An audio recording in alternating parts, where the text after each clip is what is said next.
start to care. Goodbye, whiskey, you used to make me frisky. So long, highball, so long, gin. Oh, tell me when you're coming back again. Blue, I've got the blues since the amputated my boots. Lordy, Lordy, war is well. You know, I don't have to tell. Oh, I've got the alcoholic blues, some blues.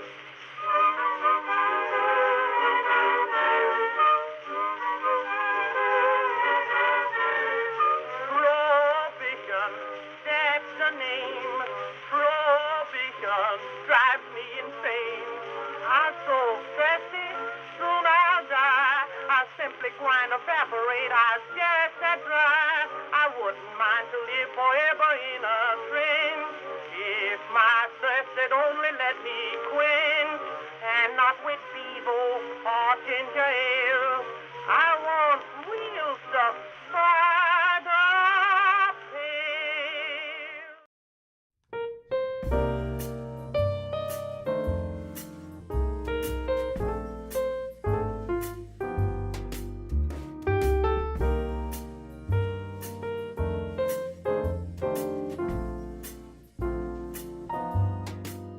Welcome to the Speak Uneasy, a safe space where cancel culture does not exist because we are in a different Prohibition era.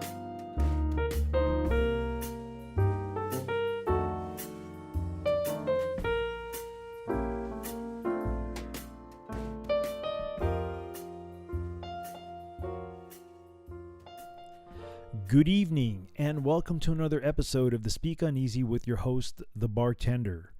Tonight's random read is going to come off the book of Revelations, chapter 9, verses 1 through 12, the fifth trumpet. And the fifth angel sounded, and I saw a star fall from heaven unto the earth, and to him was given the key of the bottomless pit. And he opened the bottomless pit, and there arose a smoke out of the pit, as the smoke of a great furnace. And the sun and the air were darkened by reason of the smoke of the pit. And there came out of the smoke locusts upon the earth, and unto them was given power, as the scorpions of the earth have power. And it was commanded them that they should not hurt the grass of the earth, neither any green thing, neither any tree, but only those men which have not the seal of God in their foreheads. And to them it was given that they should not kill them, but that they should be tormented 5 months. And their torment was as the torment of a scorpion, when he striketh a man. And in those days shall men seek death, and shall not find it, and shall desire to die, and death shall flee from them. And the shapes of the locusts were like unto horses prepared unto battle, and on their heads were as it were crowns like gold, and their faces were as the faces of men, and they had hair as the hair of women, and their teeth were the teeth of lions, and they had breastplates, as it were breastplates of iron, and the sound of their wings was as the sound of chariots, as many horses running to battle. And they had tails like unto scorpions, and there were stings in their tails, and their power was to hurt men 5 months. And they had a king over them, which is the angel of the bottomless pit, whose name in the Hebrew tongue is Abaddon, but in the Greek tongue hath his name Apollyon. One woe is past, and behold, there come 2 woes more hereafter. Once again, this random read comes from the book of Revelations, chapter 9, verses 1 through 12, the Fifth Trumpet. Man, that book right there, it says a lot. It says a lot. Okay, before I get into the chat room, let me introduce a good friend of mine who was here last week, and we're here to do it again. I think he's found a lot of humor and fun doing this, as it kind of lets out some steam of the whole stressful work week, especially with him, because he digs into a lot of news, and I can tell sometimes that the news gets to him. So without further ado, Mr. C, would you please unmute yourself?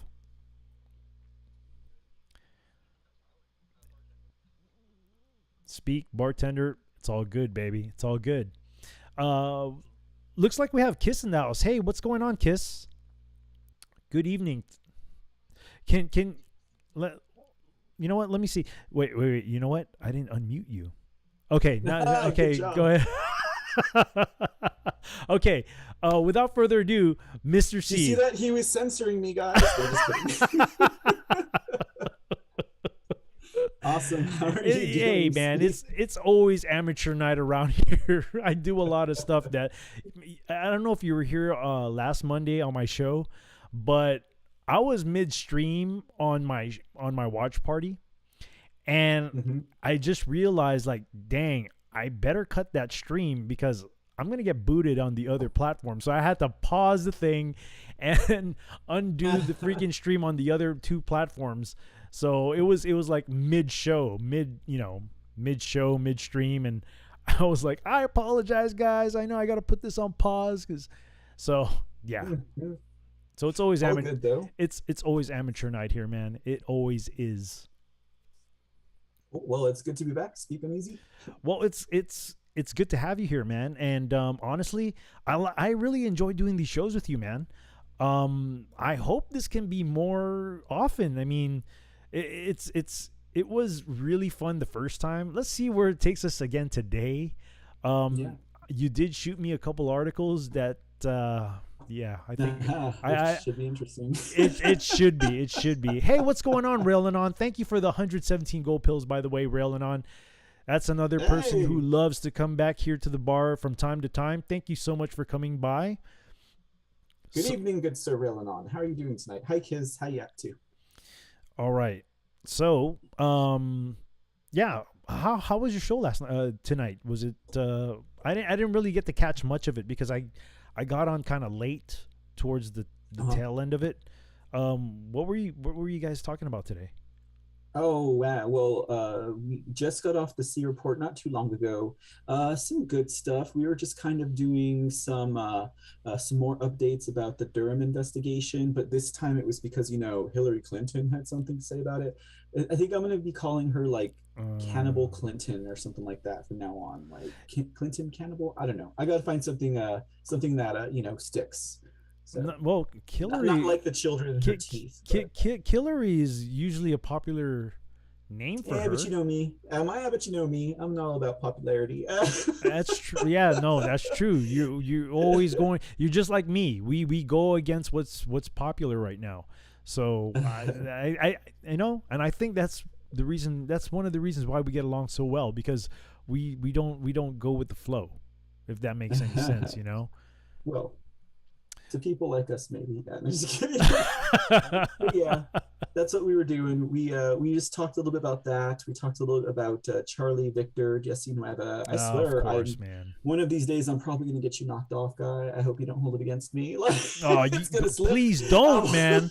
No, you won't slip. Here, you won't slip, man. I'll make sure you don't slip. All right, because we got some stories that are just about that tonight. No, just kidding. Well, when we read the articles, we just gotta be careful, because we gotta shuck and jive these freaking words, man. I honestly hate having to do that, because it's speech restriction, man, and don't neuter yourself, sir. Don't neuter yourself. No, it's not neutering myself. It's finding creative ways on how to say certain things, because but if you think about it, dude, I mean, when people were in like intern camps, for example, I'm pretty sure they had code words to say to like communicate with each other, man. So Even during Prohibition, right? absolutely, there's a whole freaking list of words that were used. There's a whole list, like Even go ahead. for example, do you know what corn means in the Prohibition terminology? Vodka. No, that'd be potatoes, wouldn't it be? You don't know what corn means in take a guess. Vodka? Beer? No, you're close. I mean, it is alcohol. It's they used to call bourbon corn because it's really? because it's 51% out of corn. Oh, Bourbon is, yeah. So they used to use all sorts of secretive terminology back then too. You know, even the CIA pedophile list uses secret words. Oh yeah, like pizza, like pizza, right? Yeah. Jeez. The very word secrecy is repugnant in a free and open society. No, Gee, you sound like you sound like Eisenhower, man. Oh man, it might have been Kennedy, but Oh, that's right. They both made speeches against the NWO. So can we say those words? No, just kidding. I'm pretty Dude, sure we can. the word repugnant is kind of big for me, man. No, I mean shut up. Oh my goodness! All right, let the games begin. All right, let's go ahead and let's begin this. I'm looking forward to this. I really am, man. It's almost as if like Sunday's beginning to be the new Friday for me. I'm like, oh, dude, I can't wait to do this because it's fun. All right. Anyhow, let's go ahead and let me get us to the first article. Today we'll start off with one of your articles first. We'll start off here. Let me just share this with the people. Hold on for a moment. I need my monitor just blacked out on me. Hold on. My monitor screen on no, my other laptop, because I use two laptops when I'm streaming. I use what I'm using right now talking to you and stuff, but I also look I watch my own channel so I can pay attention to the chat on another laptop. Oh, and by the way, everybody, I'm having a gentleman jack tonight. Neat. I know I usually make cocktails, but tonight is one of those nights that I gotta be honest. Like I was doing a lot of things the whole day today that I didn't even think about what I was gonna make today. I was really busy. Like I did a whole bunch of stuff in my garage today, so I didn't have time to think about what cocktail am I gonna be making tonight. So this is gonna be actually the first time that I've had Gentleman Jack. Never had it before. Ooh, Never had it I before. like Gentleman Jack. Have you had it before? Quite smooth. I have. It's quite smooth. Okay. I prefer it actually to Black Label Jack. Well, I've never had Gentleman Jack before, so is it Gentleman Jack? Yeah, it's Gentleman Jack. Yeah, I never had this before, so Enjoy. cheers, everybody. Cheers. I'm having new and water. Hey, you're not lying. This is pretty smooth. It is smooth. Yeah. It's smooth like a gentleman on a Saturday night. Wow, that's pretty dang good. That is good. You know, I gotta be honest. That's my son's bottle. That ain't my bottle. The bottle's been sitting on my bar, man. Like it's been sitting there with the levels not even changing. So I'm thinking, dude, did he forget that he had this bottle? Nonetheless, man, I'm having it tonight. And it's good. It's good. Let me go back to the chats here real quick before we start this off. Yes, Creative Writer, where have you been? I haven't seen you in the bar for a long time. Haven't seen you in a long time. How you been? Sergeant Allen, good evening, my friend. Thank you for coming to the bar. Thank you. Man, people are trickling in, man. This is great. Cool. Well, you guys are going to be in for a ride today because, you know, this whole thing of what is news with a question mark, or this is news with a question mark, it's supposed to be humorous. But as we've learned throughout these with these articles, sometimes it makes you think. Like, you laugh initially, but then you say to yourself, this is really going on. So it's a double-edged sword, I guess we could say, because we can have fun with it. I think right? I think, yeah, we're gonna kind of push it tonight, because I mean, I thought, is the story I chose truly appropriate to laugh at? But I mean, and we're not saying we're gonna laugh at it, guys, but I think you'll probably enjoy it either way. So, Well, you know maybe you know which one I'm talking about. No, I do know which one you're talking about. But let me just pull it up on the screen for everybody for the first article here. Let's see what we got. Hold on for a moment. Hold on, because I don't want my intro song playing again. I don't want this amateur night happening. Let me tell you about it, sir. I had to do a little bit of editing to get that video ready for the Rumble page. I edited out the beginning of the show last week where I was muted. It's crystal clear. It's perfect. You would never guess that happened. So behold the wonders of editing, right? Right. No kidding, man. Took some time, but it was all fun. I'll send you a downloadable link if you'd like for yourself. Yeah. I'll contact you after the show or tomorrow. Sounds good. Hold on for a moment. Let me just get the screen share for you, so then you'll know which one we're doing first. I mean, you probably know what we're doing first, but I don't know if I had enough drinks for this one. No, just kidding. All right, do you see it? I haven't had enough drinks for this one. Do you see it? I do. Yep, I sure do. God, should I feel like totally like amoral human being with no? Well, hey, man, they're on the spotlight, man. Every angle needs. I mean, they got to expect everything from every angle, bro.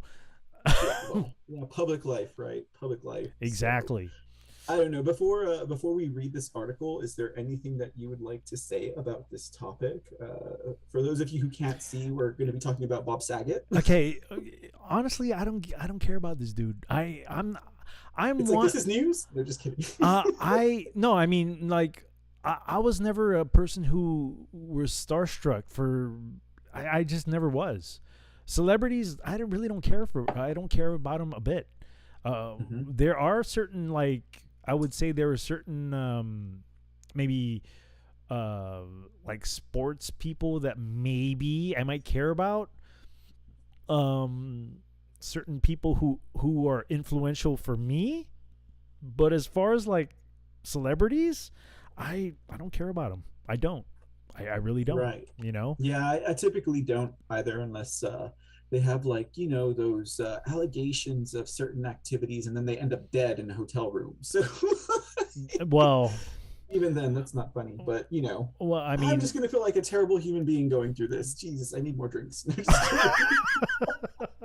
Get all the drinks you need, man. I know. I mean, I do get kind of starstruck with some musicians, because music is very influential to me. As everybody knows that I DJ, and that's a big part of my life, and music has always been a big part of my life. And there may be some people that I may get starstruck about, but for most part, I really don't care about celebrities. I mean, they live in a different world, man. The audience should see how you get whenever, like, an MC Hammer song comes on. Oh man, I start doing the MC Hammer crab, dude.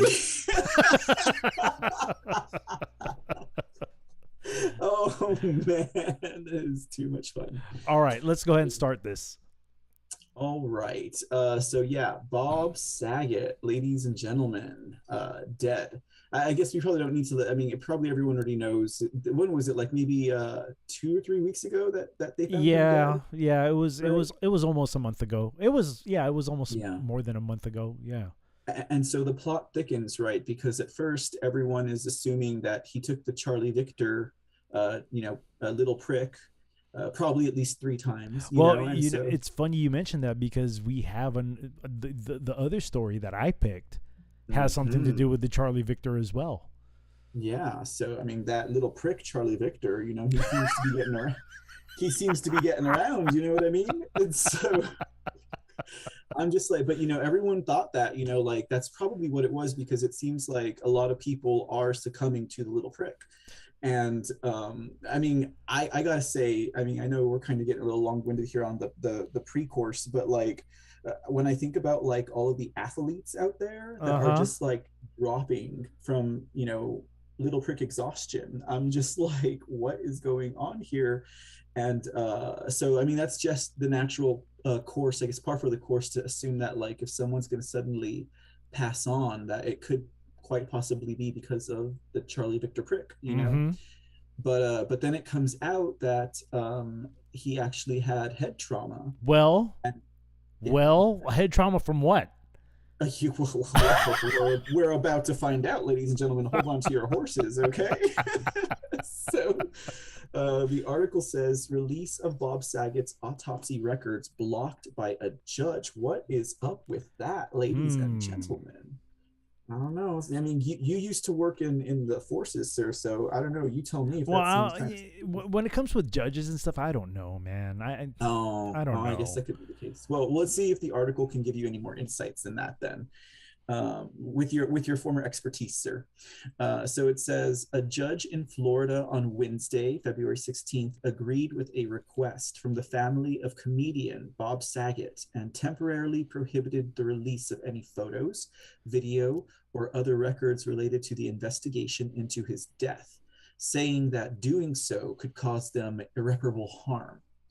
Saget's wife, Kelly Rizzo, that name sounds very familiar, and his 3 daughters filed a lawsuit the previous day in Orlando, Florida, asking the state judge for a ruling that would prohibit the release of any records from the local medical examiner's office and the Orange County Sheriff's Office involving the probe into Saget's death. That's Orange County, Florida, right? Just to clarify. Orange County, Florida, and that is a probe of his death, not of his rectum. And then it says... I mean, I don't know what morticians do when they're doing autopsies, or anyway. Okay, the article continues. Circuit Judge Vincent Chu issued the temporary injunction, saying that Saget's family would suffer severe mental pain, anguish, and emotional distress if the request was not granted. He said the injunction was in the public's interest, and he decides whether the family's privacy concerns outweigh any claims for the records to be released. Saget, 65, was found dead January 9th. Oh man, it's been more than a month. Oh buddy. Shit, we're way behind, dude. Well, hell, I mean, there's no telling how long he was laying there before they reported it. But anyways, it's true. So he was found dead January 9th in a room at the Ritz-Carlton in Orlando. Oh, how interesting it's the Ritz-Carlton. We've been reading about the Ritz-Carlton a lot lately, at least over at Mr. C channel. And it says he had performed in the area the night before as part of a stand-up tour. The medical examiner said last week that Saget had died from an accidental blow to the head, likely from a backwards fall. An autopsy report showed that Saget had an abrasion on his scalp, a fracture at the base of his skull, fractures around his eye sockets, bleeding between the brain and tissue covering the brain, as well as bruises to the brain. A toxicology analysis did not show any illicit drugs or toxins in Saget's body. During the course of the autopsy and death investigation, the medical examiner's office and sheriff's office created graphic videos and photos of Saget's body, as well as audio recordings. What are they going to do audio? Oh, I guess to record themselves talking. I was like, what is it when he breaks his final wind or something? Okay, so... you know how they say, like, right? Anyways, okay, so... audio recordings. Sorry, I lost my place there. Okay, there we go. Such records are prohibited by state law from being released publicly, but some media outlets have already filed requests for them, according to the family's lawsuit. Plaintiffs will suffer irreparable harm in the form of extreme mental pain, anguish, and emotional distress if defendants release the records in response to public records requests or otherwise disseminate the records for any other reason or purpose, their complaint said. Under a Florida law passed following the death of NASCAR legend Dale Earnhardt, 2 decades ago, records related to autopsies are required to be kept confidential, with only surviving family members or a government agency as part of its official duties allowed to view them. Mm. However, upon a showing of good cause, a court can allow the records to be viewed or copied under the supervision of the record's custodian.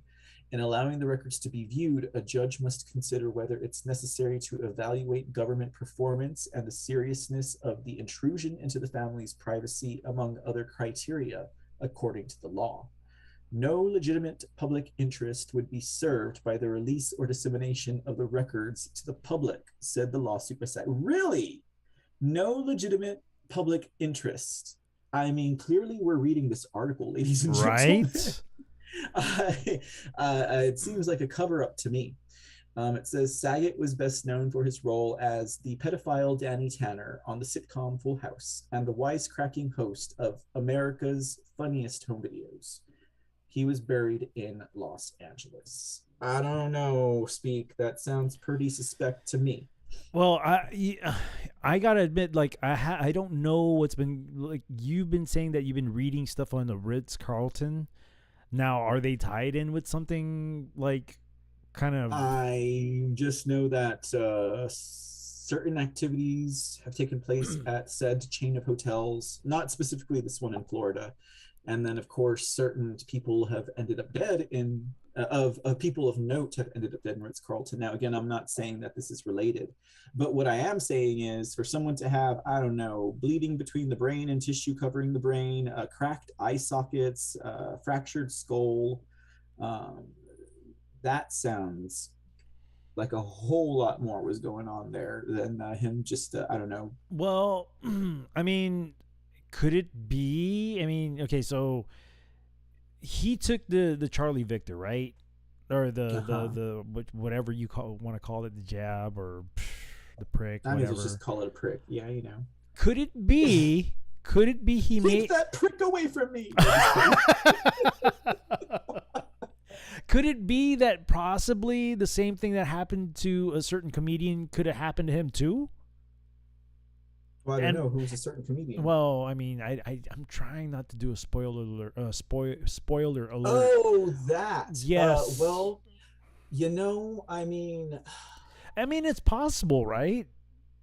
I mean, okay, so, okay, well, let's see. It could be possible. I'm not going to say it's not possible, but he had an abrasion on his scalp, a fracture at the base of his skull, and fractures around his eye sockets. Like, he would have to have fallen. Well, that he could have. Pretty hard. I've seen that. Yeah. He could have fallen on anything.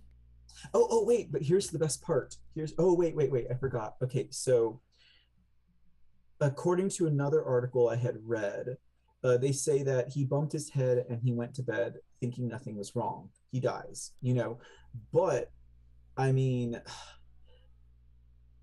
I mean, if someone's going to hit their head so hard that they're going to fracture their eye sockets, they're going to have a fracture in their skull, they're going to have brain bleeding, do you think that they would just lay on their bed like they're going to sleep? And, you know, they said that he was found face up with his arm on his chest, peacefully sleeping. Do you think maybe? I think maybe. Okay. I mean, with those injuries, I think that's bullshit.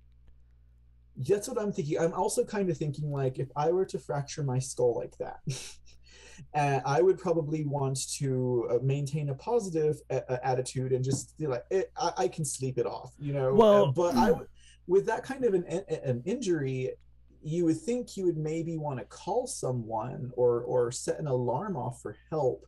But at the same time, too, when you get a head trauma, are you actually thinking right as well? Because that's true. A head trauma is a terrible thing to waste. So I used to box, and I know how it feels to fucking get head trauma. I know exactly how it feels to get knocked out and stuff. You're not in the right state of mind sometimes, you know. So I who knows, you know, who knows. Mm-hmm. But this is fishy, man. Yeah, I think it's fishy. I don't think I'm going out on a limb and being like an aluminum foil hat saying that I feel like something else happened here. But I think the thing that's even more fishier is that the family does not even want to pursue. Right. It's not just that they just don't want to release the photos. They don't want to pursue any kind of criminal, because one of the autopsy individuals said that Criminal there was report. no. Wait. What do you mean criminal? I mean, Well, for example, one of the autopsists, I don't know what the medical term for that is, but are you talking about the medical report? Are you talking about the coroner's report, or are you the talking coroner's report? You know, the coroner's Okay. report. Whoever does it, because when you say criminal report, you're already saying that there was a crime Well, committed. I'm getting there. Okay, what I'm saying is the coroner's report said that what they found and what was reported is not it's not Does it match? it's not yeah it's not synonymous with someone just falling down and hitting their head, even if it's hard, like they deserved it because they got a godsmack. Like, Mm-hmm. it's not that. Like, that's what they said. They said that it was very they use the word bludgeoned, you know. And Okay. That speaks a lot. It does. but the family doesn't want to pursue anything past this. They just want to hush, you know. So I don't know, because like a lot of people in certain scenes, and I would put myself kind of like on the periphery of these scenes, which are those who kind of follow the celebrity deaths and the, you know, Charlie Victor stuff, and also the can we say pedophile rings on this channel? I don't know. Yeah, I don't see why. I don't just want to make sure. You know, Yeah. we'll call them kitty diddlers, okay? And the kitty diddlers, you know, like, you know, okay, well, you remember like during the entire Save Our Children a wave that rose in about like 2017-ish, and people were really following the adrenochrome thing also, and all that good stuff. Like people would assume, and I would definitely, based on some of the things I've heard come out of that man's mouth and some of the jokes I've heard told about him, that he was very much heavily involved. And I'm pretty sure me just kind of sounding on the fence about it is going to piss people off. They're going to be like, Mr. C, the man was a known pedophile, right? So, you know, is there something really going on here? Like, was he... I'm going to start going into conspiracy land. Was he executed? Was he silenced? What's really going on here? I don't think that what is happening here and what they're reporting is the real story, and that's just absolutely. That's a given, dude. That's a given. Yeah. It's so obvious, especially if the family's trying to cover something up. Like, you know, there is, but we can't make assumptions about what it is. I mean, we can have our theories, but but Yeah, I definitely see that there is some cover up going on for sure by the family. Yeah, it's insane, because I've heard that, like, take can we say 9/11 terrorist attack? Anyways, if you take that for example, I don't know what I would call it if I couldn't say that. If you were to take that for example, like, I've heard stories where take one of the flights, like take like the Pennsylvania flight, or take any of the flights, you know, where the people are paid off not to say anything, and they do it, you know, like they will take the money not to say that they got off the plane and that there was no such thing as a crash in Pennsylvania, or, you know, a plane that hit the Pentagon, you know. Right. But they were forced to believe that. And, you know, and then it was about that time, because this was like in the early 2000s, I was like, all of a sudden we have this whole like rash of brand new celebrities and brand new children stars, and I'm like, you guys probably all got government contracts, and they're like, we'll make you a star, we'll give you money, just don't say anything. Well, and, Hollywood you know, has always been tied in with the CIA. Absolutely. They've you know, always been. At least since the 1950s or 40s. So, you know, at least. So anyways, I don't know. Fun topic though. It is. Thank you for letting me share that. Actually, no. Actually, that definitely falls into the category of this is news, because Right. there's a question mark after that. There definitely is a question mark. Not Big one. not that I care about him, but but definitely. I mean, that's a telltale sign that there is cover up going on. Yeah. If everything that surrounds that, Dude, like, I think there's a lot of cover up with it because I think look like my brain is just this is just my brain thinking. Like I don't have any quote sauce or whatever on it, but I'm pretty sure that the people the little children that he worked with on that particular show, the TV show that I'm talking, which is like a how should I say this? It's a poker hand, right? You get what I'm saying? Oh, Lord. It's a poker hand, right? It's a 5-card. It's a 5-card poker hand. Well, that's it's the a show. 5-finger poker hand. That's no, but I'm pretty sure some shit went down as far as that goes. That's just a hypothesis of mine. Because my understanding is the twins in particular, man, they ended up being all jacked up when they got older. They are so jacked up. You know, it's not even funny. You've heard the jokes, right? Like, they're bad, and jokes are usually like half truths. So I can't even imagine like when they did the roast, when they roasted him. I mean, I'm sure everyone in the audience has seen or heard that roast of him that one time. I mean, if you got someone like Gilbert Godfrey screaming at the top of his lungs about getting a roofied chocolate milk and ending up on your stomach, yeah. Ugh. Anyways. Well, let me cleanse the palate with a little bit of vodka. Yes. Yes. All right, I'm going to go back to the bar and see what is up. Who's at the bar this evening? I see Pilled by the Rabbit. What's going on? Tokilia Lost Memory. Canoe Tripper. Hey, what's going on? Welcome into the bar. He said Orlando, Florida. Canoe says, I wish I could have lost that night in Wares, Mexico, to the memory hole. What is he talking about? Whiskey Blue, what's going on, friend? Got myself some Gentleman Jack this evening. No particular cocktails, just Gentleman Jack neat is all I got. Another friend to the show, Sea Dragon, what's going on, my friend?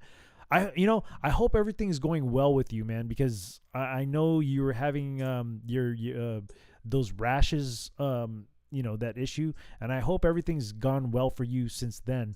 I've been praying for you. I hope you didn't just say something you weren't supposed to say.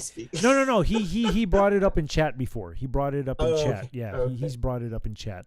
So what's he talking about? No, just kidding. I'm just playing. Arlie Emery was said to have died in his sleep after hitting his head some years back after he criticized. Oh, yeah. That could be another thing too. That's kind of weird, right there. Was Arlie Emery that other gay guy that died, or Arlie Emery was the they called him the sergeant. I've seen that dude. I just the drill sergeant. The drill sergeant in Full Metal Jacket. You ever seen Full Metal Jacket? He was the drill sergeant, and he's an actual drill sergeant in the Marine Corps, or he was. I think he was a drill sergeant. I don't know if he retired as a higher rank, but I do know he was a sergeant. He was in the Marine Corps for 11 years. He was, yeah. So they used. He was a staff sergeant. I'm sorry, I looked it up because I was like, who's that? And then it says they bestowed the honorary rank of gunnery sergeant by the Marine Corps after he served 14 months in Vietnam. That's pretty crazy, dude. That's pretty crazy. I didn't know about that. That's interesting. That's some good fireside. Well, yeah, I didn't know about that either, but I can see it. He seemed like a very sharp, like a straight shooter as far as being conservative and stuff, and I can totally see him say shit like that. I can totally see it. Sea Dragon says all drinks are on the house. Grab a ladder so we can get to them. DJ Kurisu is in the house, my best friend from Guam. What is going on? How's things over there, my friend?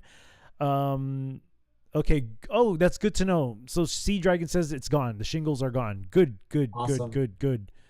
Very good. Cool. We're caught up with the chats. All Half right. a day, DJ Kurisu. Let me go to my article.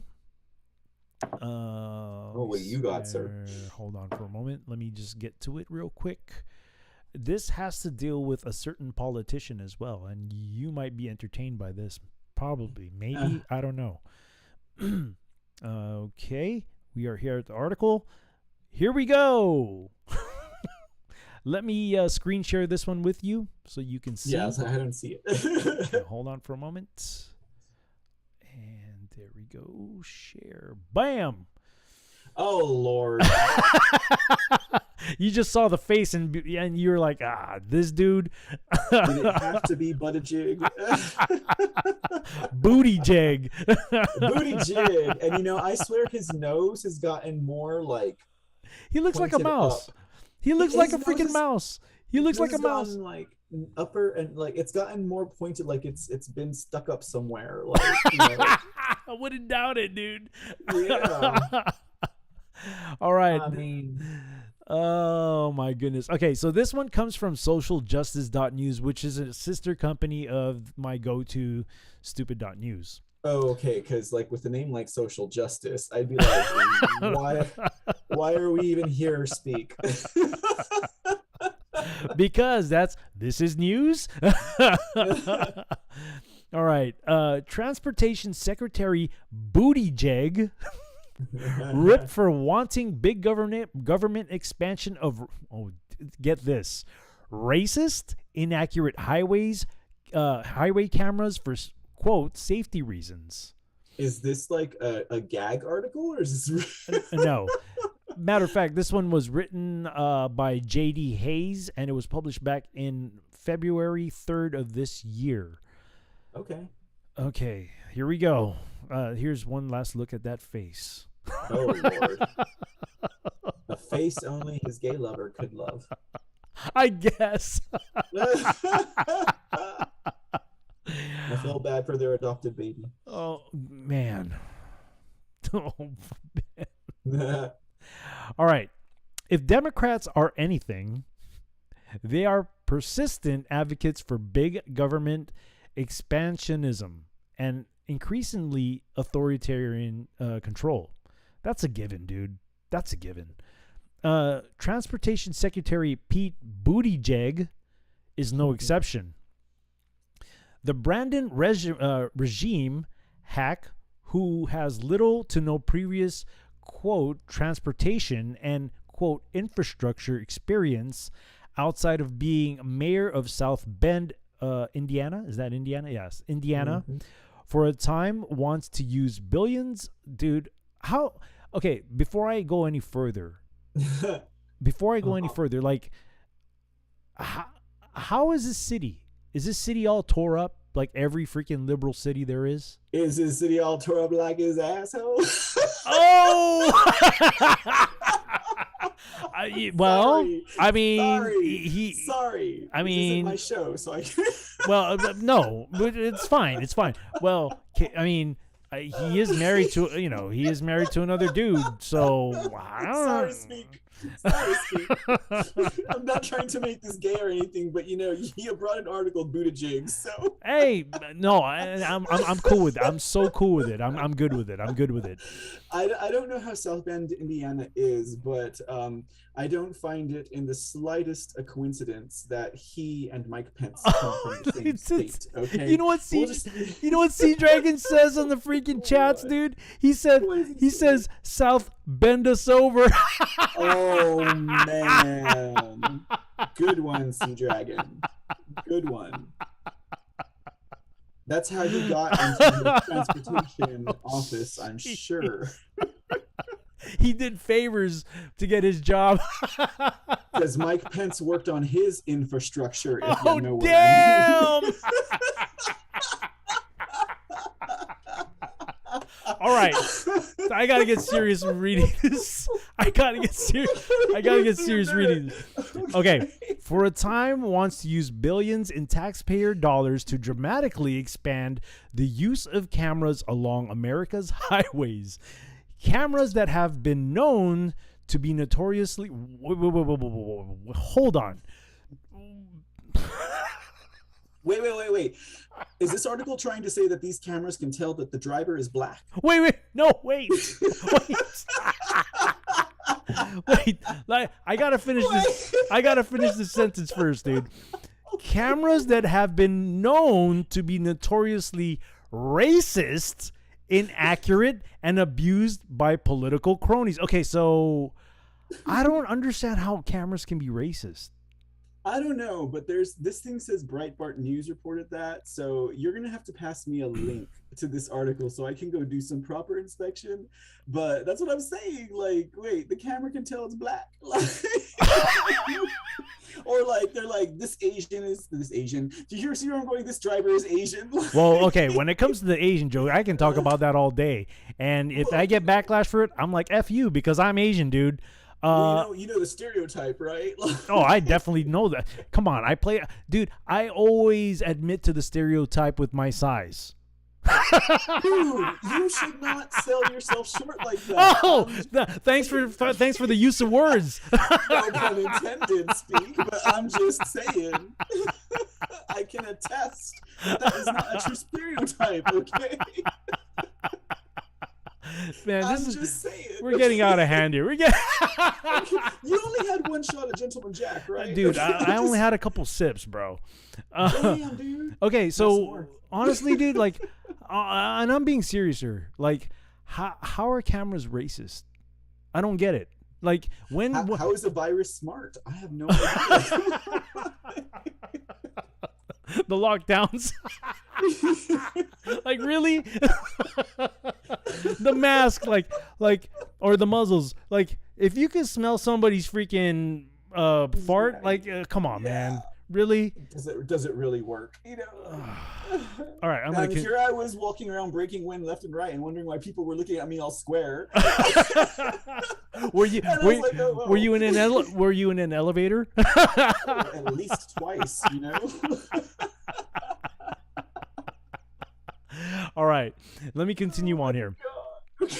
And like a good little Dem, he justified this lunacy by pretending to care more about minorities than Republicans and independents do.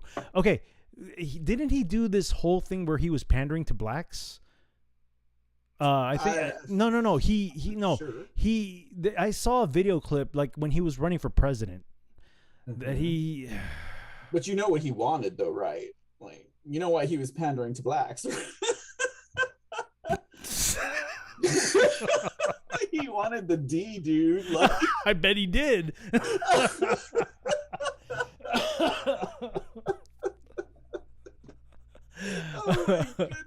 All right, I'm gonna continue on here. Okay.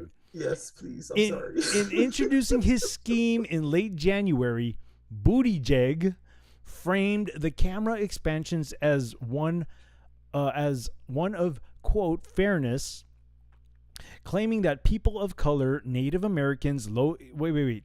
So really? So so you put this all in one sentence right here. Mm-hmm. This is what he says. Call a complex sentence. This is no. This is what he says. This is what he said. People of color, Native Americans, low income communities. Like, really? He sounds racist, dude. I'm a person of color. I don't live in a, quote, low income community. Let's see, people of color, Native Americans, low income communities, and people in rural areas are more likely to die on our roads. What? How? Where's the statistics for that? Where? Maybe it's because Caucasian is the new minority, and so he's just stating a fact. You know what I mean? Like, there's fewer white people, so obviously fewer. Oh, and then let's not forget, under inflation, I mean, everything's a poor community now. No, but he said people of color, dude. I know, I saw it. That doesn't include white people, though. Well, I don't get it, because Native Americans, like, where does that? No, that's what I'm saying. He's saying, wait, dude. People of color are more likely to die, and I'm trying to say, well, there's fewer Caucasians, so statistically, that's a true statement. And low-income communities, well, under inflation, statistically, he's telling the truth, because everyone's a low-income community now under inflation. What you talking about? Right. No, I agree with you on that, man. It doesn't matter, dude. Like, I know we're going off topic here, but I don't care. No, we're definitely seeing we're definitely seeing the freaking rise of prices, dude, of a lot of things. Yeah, it's going to get worse because they didn't get their war, and they're going to raise the hikes of the Federal Reserve interest rates. Like, what's that going to do to our dollar? Oh, I never thought, and now I know I'm going really off of topic, but I never thought that we would be like right on the edge of like No, we're in the really bad inflation. Like, no, I'm talking like, dude, I don't want to say hyperinflation. I don't want to say hyperinflation. We're beyond that, bro. We're beyond that. No, we're not. You know why we're not beyond that? Because if we were beyond hyperinflation, it would cost you a wheelbarrow full of $100 bills to get you a loaf of bread. Well, right, we're not there yet. Well, right now everything is like artificial, though. Well, that's true. It's artificially being pumped. But just imagine with the artificial economy that we have and the artificial regular inflation. I don't know what you would call it. There's inflation, deflation. I don't know. Anyways, but with that, imagine once they raise they hike the rates of the interest at the Federal Reserve, which will effectively cost us more to pay for our debt, which means our spending power loses. Oh, man. I think a lot more. I think we all know that debt's never going to be paid off. Oh no, we know it's not under this system. I mean, that's not even a question of this conversation. The question is, will we be paying for a loaf of bread with a wheelbarrow full of $100 bills? Because what's that country? That was Weimar back in the 1930s, and then it happened in Zimbabwe. It happened. No, just recently. Just recently in South America. What's the? Oh, Venezuela. Yes, that's another case. That's one of the more recent ones. So yeah, no, exactly like that, dude. And I don't know, like, they didn't get their war, and traditionally speaking, the modus operandi for these globalist jerks is right before an economy collapses and the world or the country wakes up to the fact of who did it, they always have a war to cover it over, and they didn't get it, or they haven't gotten it yet. I don't know, guys. Things are brewing up. We're doing a pretty good job of keeping that war from happening. Things are brewing up right now. Things are brewing up, and in a good way. I don't know. No, of course you don't. No. Hear me out. I'm being serious here. Because so you know that my focus is more towards this whole the spiritual part of everything that's going on. Right, and they believe that the worst is coming before it gets better. It has to. According to the Bible. Exactly. According to the Bible, I'm sorry. Right. According to the Bible, we all must go through tribulation in order for us to get to where we are victorious and we win, and we have this long time of absolute peace. But I'm convinced that this warfare that's brewing up right now, and this is only because I've been really listening to the biblical part of things. Mm-hmm. This whole thing where they're pushing the whole alien thing and stuff like that. No, listen, just hear me out. Yes, I think they're beginning to prep war with God. They're clearly beginning to prep war with God, because how else will God come down, right? He's not of this earth. He created the earth. He comes down, spiritually, and now we're all brainwashed into thinking that these are aliens and stuff. Like, I don't know for sure. I don't know for sure. I don't know. You're going off onto some plane I have not even entertained. So what you're trying to say is God is an alien? No. What I'm saying is that they've been pushing this whole alien thing, and I'm not saying that God is an alien. I'm not saying that at all. What I'm saying is that whatever entity he chooses to come down to, like come down to Earth to do judgment, we're going to perceive that as aliens, because we've been programmed for a long time to believe that aliens are coming. In actuality, it's been prophesied that Christ will return again. Right? Yes, absolutely. It's been prophesied that he's going to come back again. So we don't know how he's going to come back, and who knows? I've never thought about that before. He could be coming back in a way where he's coming from the sky. I don't know. I don't know for sure. I'm sure. I don't know. I mean, I've been along for some of your Bible discussions and conversations. But I don't know how familiar you are with like the description of the chariots of God and what those look like. Oh, absolutely. I dig into that stuff. Real thing, Yes. and because not only are the chariots of God described in Christian scripture, they're also described in like Hindu, scripture. They're also described in other scriptures. And the thing is, would that not be an interesting thing? It's described as wheels, right? The wheels, and there's eyes on the wheels and stuff. Yes. So who's to say? You were reading this article from Revelation like at the start of the show, and I was like, well, that's not by accident, dude. That's not by accident, man. I know exactly what scripture you were reading, and so I thought that was like really interesting.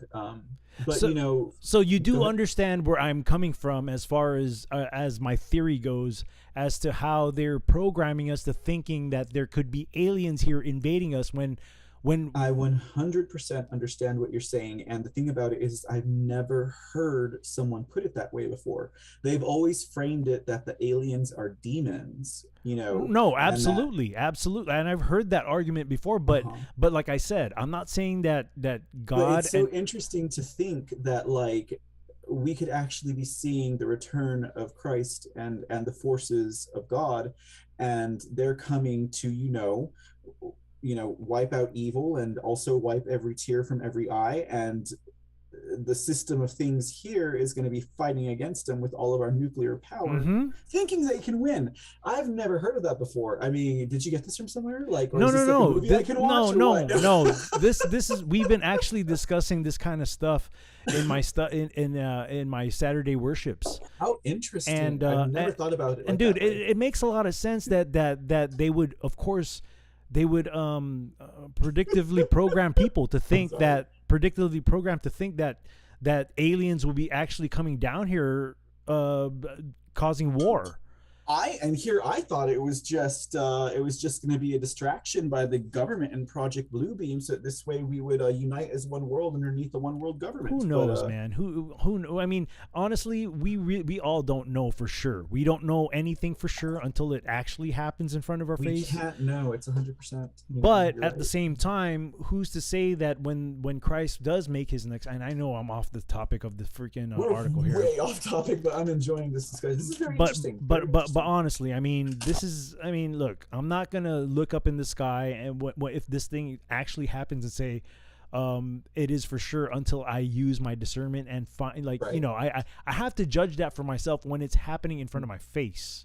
Correct. But I think at the same time, I think my faith and my gut feeling and my spirit will tell me it is so. It'll tell me if it's right and if it's wrong. And I think everybody out there knows that feeling of if it's right or if it's wrong. That gut feeling. Everybody knows that gut feeling. They do. But yeah, Indeed. that's kind of the angle that I kind of look at this whole thing with the news telling you about all these aliens and stuff like that. I mean, it's very possible. It's very possible. But at the same time, like, how do we know that God's not sending his angels down here to do his, just to, I don't know, whatever work they need to do? It is a far more, that theory appeals to me a lot more than what I hear most people talking about. I've never heard this theory before. I've never even thought about it. It's kind of... I never thought about it too, but it does make sense when I heard about it. I was like, you know what? That could be very plausible. Plausible. It could be very plausible. Who's to say that they're scaring everybody? I mean, that's what they freaking did before this whole pandemic, dude. Or even in the beginning, they scared everybody. They took everybody for a ride, and a majority of people took the ride, and even are still riding till this point. So, the masses of people are very easily influenced. Not everybody can think for themselves and discern things, and because they're just too lazy to even do the research on their own. So yeah, that's very interesting. Very, very interesting thought. It's something I would explore for sure. We'd have to we have to definitely have a conversation about this some other time, because right now I got to get back to this article. Can I just say one thing first before we get back to the article? Yeah. DJ Kudasu, what if God was one of us? Oh, jeez, man. That's not possible at all. Just a slob sitting on the bus, trying to make his way home. Okay, All right, let me continue. It, dude. Go for it. Anyhow, encountering the nonsense, Breitbart noted, what he did not mention was the poor people and people of color are more impacted more by traffic tickets. Are you serious, dude? With black drivers and other minorities far more likely to be ticketed, and in many cases less able to afford the resulting fines for violations. The site linked, okay, so there's the site right there, which noted black drivers disproportionately received more traffic tickets. Who's keeping count of this shit? Put a jig. Traffic tickets than their counterparts that were white or from other minority groups. Black drivers accounting for approximately 31% of motorists receive 58% more traffic tickets. White drivers accounting for almost 50% of motorists receive 36% of traffic tickets. Blacks are more than 2.5 times more likely to be ticketed than whites. Dude, I mean, that all depends on your the neighborhood that they're taking. Exactly. I mean, what if they're taking demographics from a neighborhood that literally has come on, dude. Caucasians? Come on. I think we all know that they're taking numbers from those particular neighborhoods rather than taking it out in just the regular neighborhoods. Members of other racial groups are approximately 1.3 more likely to be ticketed than whites. This is fucking stupid, man. Now, without context, it's impossible to know if black drivers are much more likely than whites to speed or drive recklessly. Simply using raw statistics without providing the necessary context makes this kind of research only nominally useful. But still, if we're just using raw numbers, and this research appears to be doing that, Buttigieg obviously has not taken it into consideration. Dude, I guarantee that they're taking statistics off of certain types of neighborhoods, man. Right. This is dumb, dude. It is. Buttigieg is dumb. And, he hasn't been anywhere. Like, I mean... Well, he's busy doing this shit, dude. Doing what shit? Exactly, dude. He's trying to... When we're talking about someone like Buttigieg, you have to define the shit because he could literally be doing the shit. With a nose like that, I bet he is. Well, I never liked the salty rim, sir, but, I just gotta say. Okay, well, I'm surprised that they don't have the statistics for Asians, man, because... statistically speaking, and this is through observation for myself, like observing other Asian drive, like Asians are horrible drivers, man. That's not a freaking that's a true statement. That's a freaking true statement, man. I mean, this, knock on wood, so far I've driven and I've been good. Like there hasn't. I don't want to. I don't want to say something and it'll bite me in the ass. They're gonna call me Joe Rogan. No. I don't want to. Put bad luck upon myself. Is what I'm trying to say. Let's just say that it's been years since I've been in a car accident. And besides, the last car accident I got into, it wasn't my fault. Like the person behind me hit me. To be fair, you look more like you're Hispanic or Latino. Oh, believe me, man, I get that all the time. So you don't have, that you don't have that appearance that would merit or would lend yourself to these stereotypes. But culturally, that's kind of what I'm trying to say. But culturally speaking, like for me, I've grown up in an Asian culture. So although in face value I may look Hispanic, like culturally speaking, if you talk to me about a quinceañera, I don't know what the hell that is. All I know is that it's a sweet 16. That's all I know about it. 15. Man, see, Quinceañera I can't even speak the dang language, man.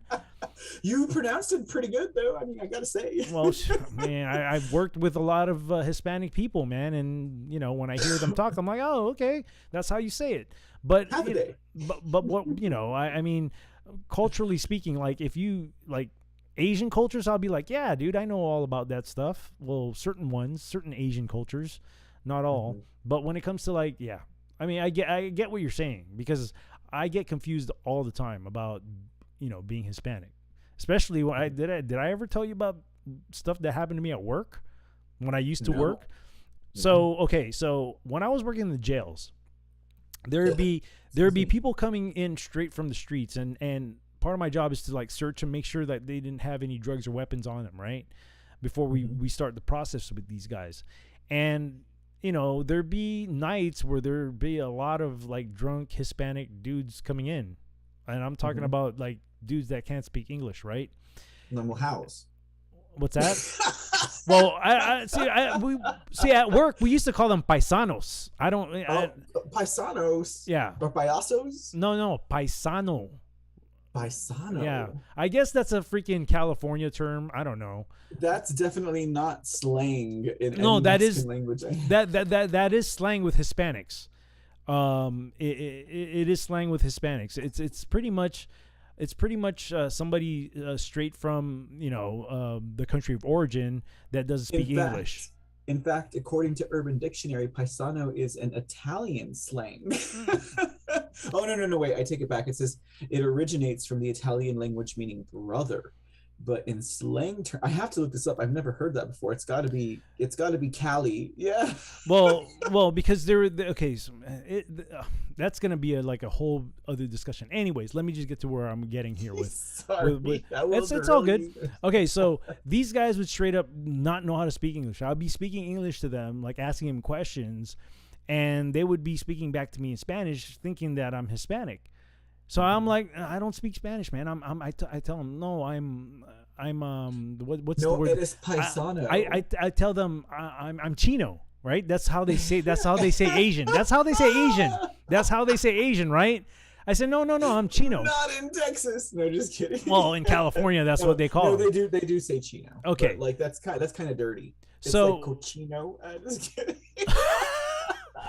But anyways, I would tell them no, I'm and they think I'm joking around, dude. They give me this look like, dude, you're just messing with me. Saying pinche tu. They're giving me that look like I tell them I don't speak Spanish in English. You know, I say I don't speak Spanish. No habla. You know, I'll tell them I'm no habla. And no hablo. And see, I don't even know how to speak it. But no anyways, habla. You just refer to yourself in the feminine, sir. No, just kidding. Oh, jeez. But anyways, I would tell them I don't speak. So I would tell them I don't speak, and from that, you know, because I guess they're with heavily cultured Hispanics, like they look down on other Hispanics that don't speak Spanish. Is that right? Oh, that's just the illegal immigrants. No, just kidding. Yeah. Well, I mean, so they give me this dirty look, right? And then I say to myself, I say to myself, this guy doesn't believe me. So then I start speaking Japanese to them, giving them freaking directions in Japanese and asking them questions. And then they give me this look of surprise. I'm like, I told you, I'm freaking Asian, man. Like, I didn't lie to you, dude. I don't speak Spanish. Like, you know, I would tell them in English, of course, like I don't speak Spanish, and I told you. And then, you know, from there, they would finally get it that I'm not Hispanic. So, yeah, that's pretty much what I used to do with a lot of dudes that don't speak English that are Hispanic. They'll speak to me in Spanish thinking that I'm Hispanic. And then I'm like, no, man, I'm not. I don't take offense to it. I'm just saying, no, I'm not, because I don't speak the language. Or I don't even speak the language at all. And they would just freak out on me when I speak Japanese to them. They'll be like, "Holy shit!" And I'm like, "See, now you know how I feel after I tell you I don't speak Spanish, man." So, yeah, man, yeah, you should see the look on their faces, though. Dude. It would just freak out. In some light. It would like, what? Dude, my coworkers would be freaking cracking up. My Hispanic coworkers would be fucking cracking up, dude, because they'd be like, "Dude, that is hilarious, bro." I'm like, well, I try to tell the dude I don't speak Spanish, man. Yeah. Anyways, let me get back to this article. Yo, I had to show him, man. All right, let's go. The plan the transportation secretary has introduced, this is a long ass article, huh? Calls for the federal government to promote speed safety cameras as a proven safety countermeasure, as well as the mass rollout of additional speed cameras to be completed by the end of Brandon's first and what will be his only term. Well, we'll Who's see, Brandon? man. No, just Oh, kidding. come on, you know who Brandon is. Will I really get mad if you say his name?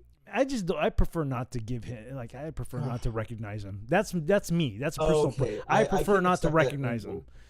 angle. However, skeptics say it will only end up leading to more fines for motorists and money for the government, while doing nothing to address the country's real transportation problems. Noted Jennifer Smith of the Daily Mail via MSN. When the Democratic Chicago mayor, Rahm Emanuel, had enough traffic cameras installed to make the Windy City the leader in red light cam. Dude, those red light, honestly, those red light cams are full of shit. His government was accused of singling out black and Latino drivers. See? Mm-hmm. Dude, So where are the Asian, like, where are the Asian drivers, bro? Like, come on, man. We all know. I think everybody here is adult enough to know that, Asian drivers. So these camera, clearly their optical lens was set to where if there was a shadow in the cab of the car,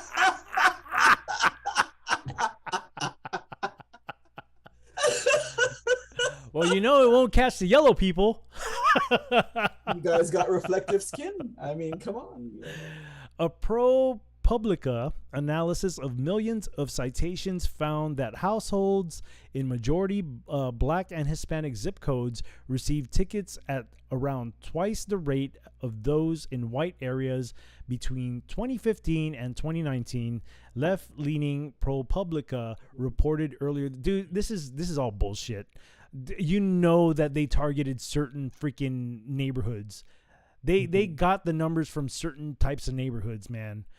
And not so ironically, Buttigieg was one of who last year, upon taking office, vowed to target, quote, racist roads and bridges. Dude, what the hell, man? Really? Also, in recent years, roadside, quote, safety cameras have been involved in allegations of political corruption. Breitbart News pointed out, citing the company supplying Chicago's camera Redflex. The firm reached a non-prosecution agreement with the Department of Justice in a $20 million civil settlement with the city of Chicago after related bribery scandals and I don't get it. I mean, I do get it. I do get it, but I don't get it. Convictions in the city and in Columbus, Ohio, the outlet reported. If cities and local communities want to install these cameras and may have, that's one thing. Local communities can also have them uninstalled if voters put representatives in office who don't want them. Well, that's another angle too. That's another good angle right there. But nationally, this effort will be tied to another big government surveillance state scale. Absolutely.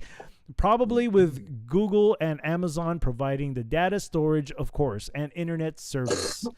Buttigieg, right there, right? Buttigieg should be a laser focused on solving our worsening supply chain crisis that, like a good transportation secretary would be doing.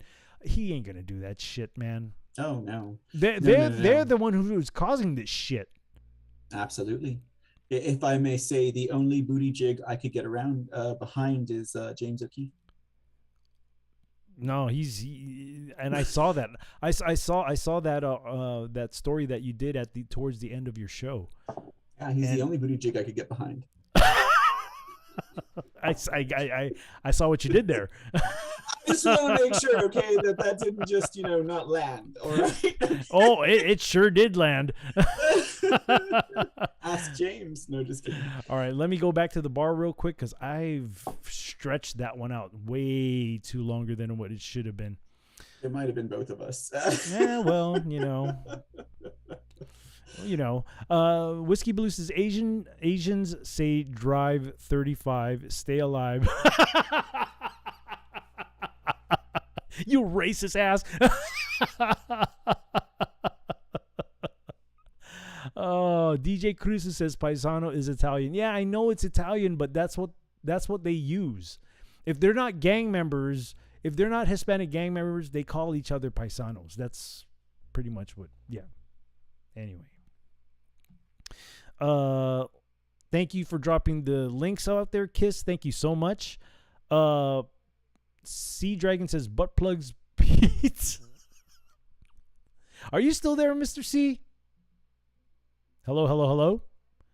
Oh, he probably went somewhere real quick. Anyways, Sea Dragon says clearly you did not get my private message. No, hold on. Oh yeah, I saw it right now. I think you know what this means. You need another round of Gentleman Jack. I still got my first one, dude. I still got my first one, dude. I don't be drinking too much, man. I don't. Butt plug Peter eager to spread some cheeks. I mean, there's nothing wrong with that, Sea Dragon. You know what I mean? It's just show up, you know? And he hasn't shown up. Well, he's like one of those flaky booty calls that like says, "Oh, I'm gonna go and do this and go and do that," and then he don't show up. And then when he does, he's riding down his bike like a block away from the way. Anyways, gosh, man, booty. It's the bartender's fault that the show's getting kind of gay tonight, guys. Okay, because he's the one who. No, I did.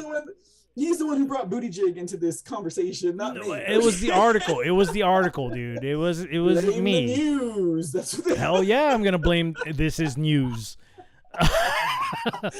Or I should say, this is news. Is this news? Yeah, you're right. That's a good point right there, bartender. Is it? That's a good point.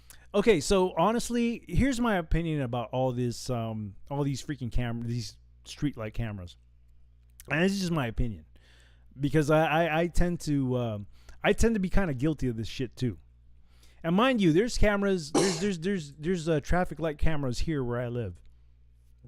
Like when I see the fucking light turning yellow, I speed up, dude. Like I'm saying, right? I said to myself, "Fuck that, I'm going." Like I ain't gonna freaking catch a red light, and I think these cameras are gonna be more prone to causing accidents because now you're gonna have people thinking, "Oh shit, there's a camera," and if they're in the middle of like accelerating and see the camera last minute, and then they freaking hit their brakes, and they're gonna be in the middle of the street, and bam, accident. So I think these cameras are gonna make more accidents prone, more prone to accidents. They're gonna be more prone to accidents out there because. That's just. I would just do what you do, and just like Pill by the Rabbit says, you want to squeeze that lemon, and just get past that yellow light. Shit, man. It's better than being the person who slows down approaching a green light because they're afraid that it's gonna turn yellow. I think you have to be a certain age to do that. Like you see, you're driving, right? Pill by the Rabbit squeezes those lemons, though. Let me tell you what, I drove with the man. So... Oh, he hits that gas real hard, huh? Oh man, he's a good driver. So, back where so the city of Anaheim. Let's just take that city for example. They have when I used to live out there, they have the traffic cameras out there, and I heard that they deactivated the cameras because the traffic collision numbers were going higher than prior to the cameras. Wow. So now they deactivated it because the traffic accidents were going too high. And it goes back to what I was saying, like a lot of us that drive, I'm not going to say everybody here, but I'm not going to say everybody that drives does this. But what I'm saying is that when you hit a yellow light, dude, like I think the majority of people fucking say, "Fuck that, we're going." Yeah. And then, like I said, you see a camera on that freaking traffic light, and you'll be, "Oh shit, there's a freaking camera," and then you hit the brakes last minute. not only may you get hit from the rear, but you can get hit from whatever traffic was supposed to go, or even a pedestrian. So I don't know. That's just my thing. That's just my theory on those cameras. Well, I gotta say, I don't know when they introduced these camera lights in California. They've been in Texas for ages, and we found kind of ways to beat around them. I mean, first of all, feel the fear and go for it, right? But it came about to where like it was discovered like if because there's a traffic camera light there, it was kind of like, well, if you cross the I guess the pedestrian line and you're in the middle of the road and the light turns red and a police tries to stop you or there's an accident, the camera would give evidence to the driver that they had passed the pedestrian cross line prior to it turning red. So technically they were not wrong to keep on going, and most cases they would beat the police officers because they were already past the point where they needed to stop, that stopping line, right? So a lot of people in Texas, at least, I mean, I use this to my advantage anyways. I mean, I was a very reckless driver and impatient as well back in the day when I used to drive, and it was just kind of like, well, as long as you're past the line, once it's turned, as long as you're past the line, you're okay. Like, they can't hold you liable because it wasn't a red light that you passed. It just so happened to turn red when you passed the line. I see what you did there with the verbiage, man. You got to outsmart these fuckers. So no, that's true. You do. Trust me, you do. But at the same time, be responsible and don't endanger other people's lives, because I've been there myself, and I'm very fortunate that I never killed anyone. See, Sea Dragon says, I had to clean a few places in Anaheim area in 99 to 2000 for a cleaning service. Huh, interesting. Creative writers, thank you for the shades.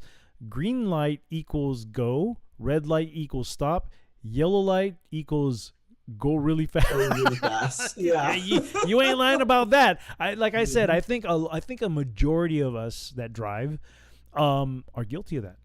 We just we freaking put the pedal to the metal once we see that thing turn, dude. And I also been guilty of like if I see a yellow light for a while and I'm approaching it, I'm like, fuck that. It's too late for me to freaking put the brakes on, so I just go faster. Sometimes I hit it. I used to be like that. Sometimes I hit a red light and I'm fucking, it's already too late, man. Like I'm going. So yeah, no, I mean, I think a lot of us are guilty of that. We're I wouldn't use the word guilty, but I wouldn't say I've never done it. Again, with the dancing of words here. Well, I mean, guilt implicates a lot of things. Yeah, it's true. That is true. Technically, I guess you could say we're committing a crime, but it's not a. It's not even a crime. Not a crime. Let me reword that. We're committing a mandate. A moving violation. A moving violation. Words. Just kidding. All right, let's get to the next article here. Oh Lord, I don't even know what this. I mean, I know. No, you do know. I know what I sent you, but I didn't even look at it. So I'm just like, this sounds interesting. Hold on, let me. I don't know what I'm in for. Oh yeah. This one, I'm already reading the headline here. Yeah, this is good. This is exactly what this show is about right here. Let me just let me share this with the people out there. Share with people. Okay. Hope all you peoples is doing great out there. I bet you guys are. Let me do a screen share here. All right. Oh Lord. Okay. Here we go. My name is Jasmine Martinez, and I got something to say. Here we go. All right. This is a Florida woman, Jasmine Martinez, uses pandemic. I can say pandemic, right? Okay. Yes, you can. Uses pandemic loan to hire a hitman to murder a rival. What the hell? Okay. What is going on? This is exactly what I'm trying to point out with people, like how people are nowadays. This is not how they are nowadays. Well, I mean, dude, I'm not thinking that. I'm not saying that the majority of people will hire somebody. What I'm saying is, this is how the brain works. This is how the brain works. These are the people who are being left behind, because what you got to understand. Like, these are the people that are going to be left back in the 3D world, who don't even look at the concept of God or spirituality. These people, I think there are more good people in the world than what we see in these articles, is what I'm trying to say.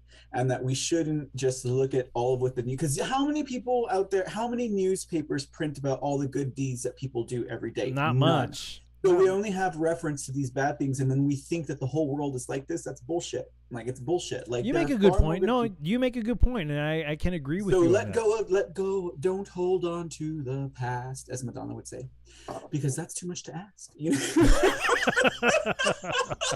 Is that what Madonna said too? Back in 1994, she did. Oh, so that's prior Pink Pussy Hats then. Yeah, well, I mean, she was well, it's what do they call that, a one of those hidden shames or whatever. Anyways, I got a bit though. Guilty pleasures. I ain't gonna lie. I like her old stuff, her old music. I like it. I really do. I mean, I like her north of 1996, but that is from 1994. Anyways, okay, so let's get into this article.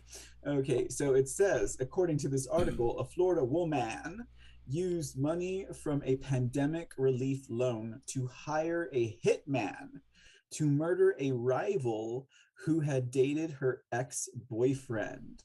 Jasmine Martinez allegedly used the Federal Paycheck Protection Program. Do you know what that means? PPP.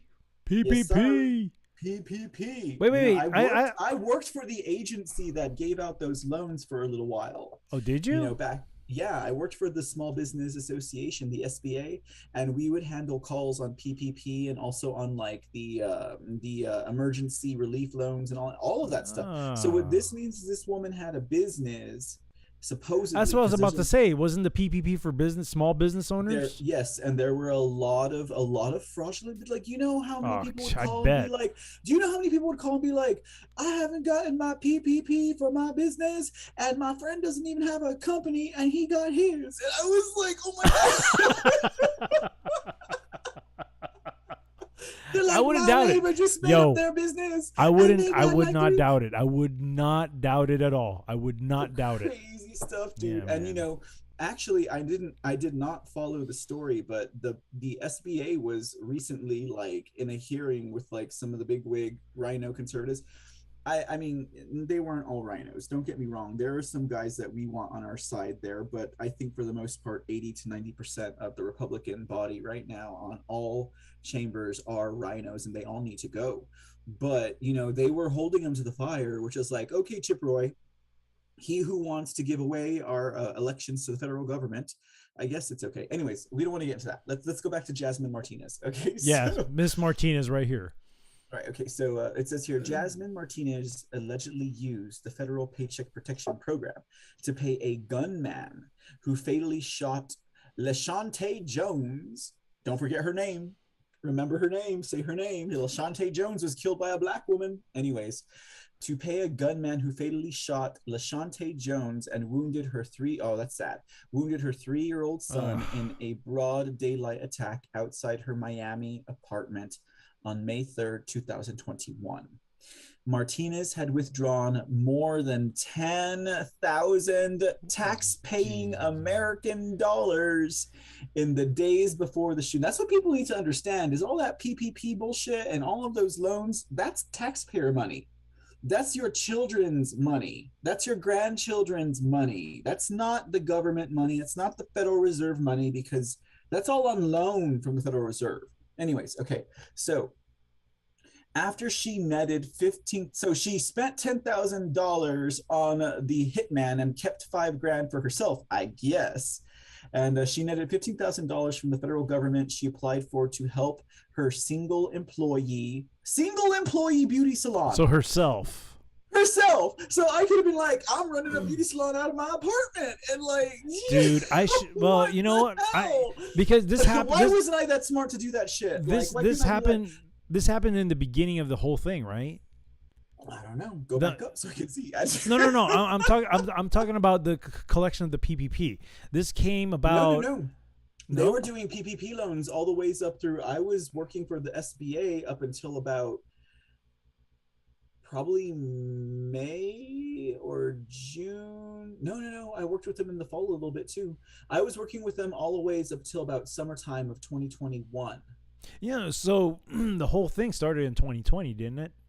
Correct. Mm-hmm. So this, the PPP loans came when this first started, right? Yeah. Dude, that's when I started my whole thing, dude. My whole podcasting thing. So are you saying that you left your job in California and you filed for a PPE? No, I didn't file for it. I should have. No, just kidding. I'm not the kind of person that likes to use taxpayer money or abuse it like that. Dude, it's not. Dude, come on, man. After all this shit that the government has been raping us with taxes, dude.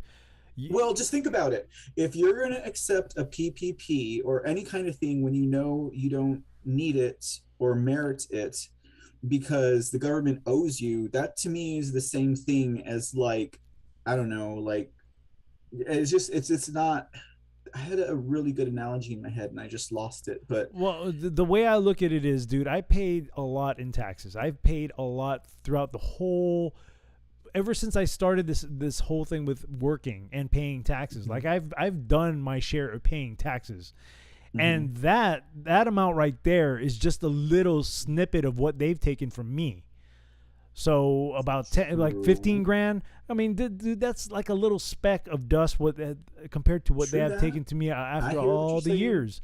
So I think I'm a little bit entitled to some of that to help live. And I'm not talking to go freaking finagle that money and go to gamble it or go to lavish trips. I'm talking about paying bills and shit. You know what I'm saying? Yeah, I get it. I just, when I was like 23 or 24, I received a letter from the government telling me that I had worked enough hours that if I went on disability, I basically had a figure that I could cover rent with. That's when I was 23. Damn, dude. So were they kind of hinting you? I kind of feel like, maybe they were like, you're in a low income area, you're a person of color, maybe you should just become dependent on the government dole. But I'm just not that person. Good for you. Good for you, bro. Good for you. I just feel like,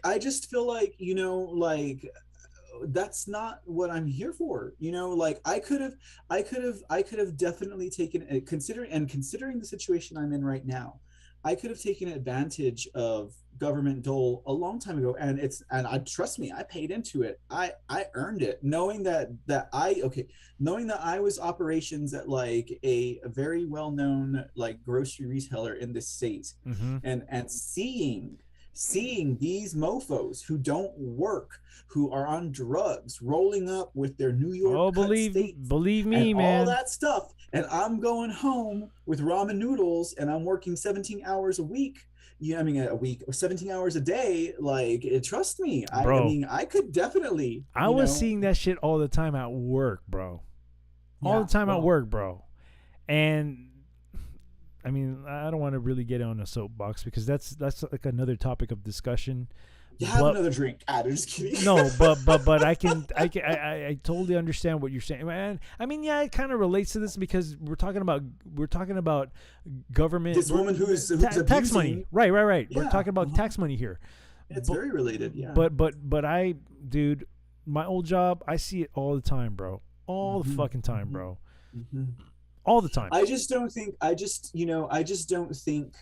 that I could do that to my country, knowing that I'm fighting because I don't want that to be the outcome for the future of this country. Not only that, but you don't want to be the type of person to be Like you actually want to do some work. You want to put into society. You don't want to be. Yes, and Yeah. and like right now I in my get it. situation where I think right now the biggest contribution I am making right now, because some people would look at what I'm doing, like there's certain members of my family, there's certain people who know me that look at what I'm doing and they don't think I'm being productive. They That's think I'm stupid just because I think I'm you just are. A lot they of just people think think I'm just doing nothing. They think no, I'm just you're laying not. around. You're And I'm like, not. you don't see what I'm doing. Like, and they don't even listen to my shows. They don't even watch my life, but they still judge me, and I just, I can't do that. Like I'm in a position right now that I could definitely be reaping a government check if I wanted. And it's not a pride thing. It's principle. Okay. Right. It's principle. And I'm not, they've already stripped the future of this country so bad. I don't need to contribute to that. And so I'm Right. hoping that just by doing what I'm doing is enough contribution, since I'm not productively paying into their money system. But I think with your family members, their perception of is manual labor, which is Yeah, you're right. You're 100%. and You're 100%. that means they're living in the past. Like, dude, there's so many things you can do out there in this day and time where you don't necessarily have to do any quote manual labor.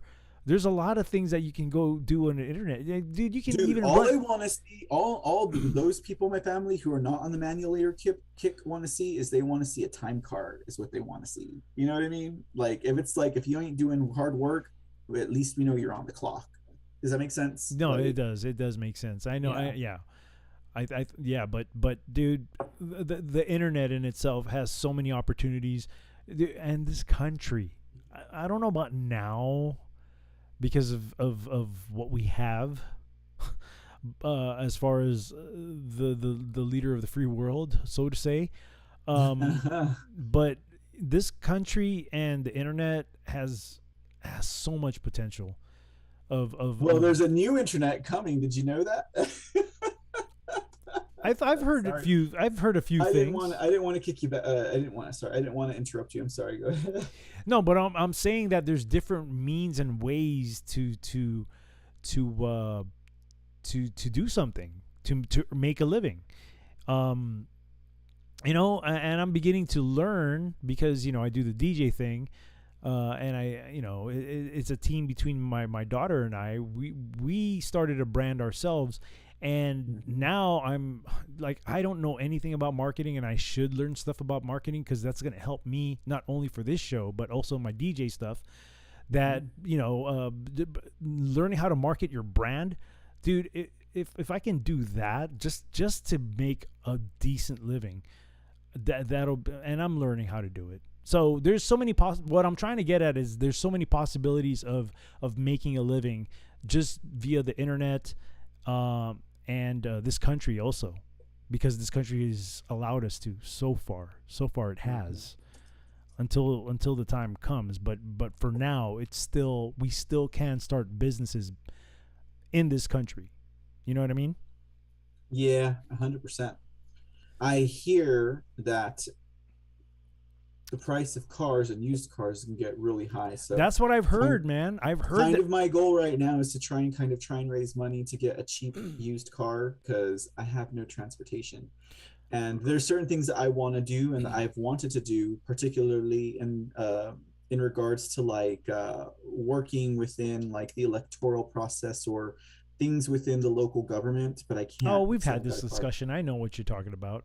Yeah, but I can't because I don't have a car. Like, I tried and they're like, I was like, well, that's too far for me to go without a car. So I can't go to your warehouse and pick up your damn ballots and deliver them to every precinct in my area. So, Can you imagine taking a bus doing that? Well, why do you think I'm not doing it, sir? Because I do take the bus and I will not do that. No, but I can just picture that, seeing you carry a bunch of boxes with the ballots and then you're in the bus and you're like, oh my goodness. I can't be a precinct judge if I don't have a car, basically. That's true. It's just, because that's just, otherwise I'll be killing myself, so right. I need to find a cheap car. I need to do it before 2023 or before, we have this next tax hike from the federal income tax or the Federal Reserve, because after that, it's going to be ridiculous, from what I understand. So we'll see what happens. I'll say some prayers. All right, let's continue. Let's get back to this article. Let's go. We went off in I a almost big forgot. tangent. We've been going off on Okay. tangents tonight, man. But anyways, Wrong tangents. Okay, so it says here, as we continue about this Jasmine Martinez, it says police allege police also arrested alleged middleman Ramiel Robinson and hitman Javon Carter in relation to the murder of Jones, a transportation security what? Whoa. She killed a TSA worker, dude. She killed someone that worked for TSA? That's insane. Okay, so apparently this TSA worker was like, I'll make more money than you do. I'm going to steal your man away. And she was like, well, I'm going to get a PPP for my self-employed. Dude, look at you. You have the whole Jerry Springer layout of what happened. Girl, I got it. Anyways. It says Carter had allegedly filmed a video of himself counting cash just hours after Jones was shot multiple times, according to arrest warrants. That's Dang, crazy, dude. She's like, my name's Jasmine Martinez, and I got something to say. Just another day at the office, Carter said on the video, according to the Herald. Just another day at the office. Oh, for the guy. Oh, so how many times does this dude do this shit is the kind of question, right? So this is the chick that was killed? Go down so I can see the caption real quick. Go down. Yeah, there you go. It says LaShante Jones was dating Jasmine Martinez's ex. So this is the one that was shot. That one is the one that was shot. Wow. LaShante Jones. And she has a 3-year-old A kid. TSA worker. I think she patted me down one time in Houston.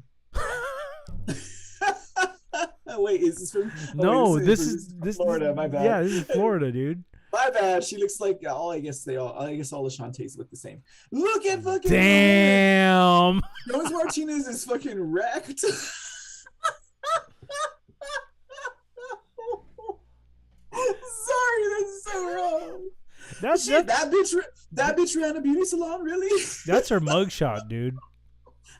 Well, I mean, come That's on. her mugshot, dude. I mean, she didn't have time. She didn't have time to prep, dude. She must have done herself up pretty good to have that single person salon. I guess.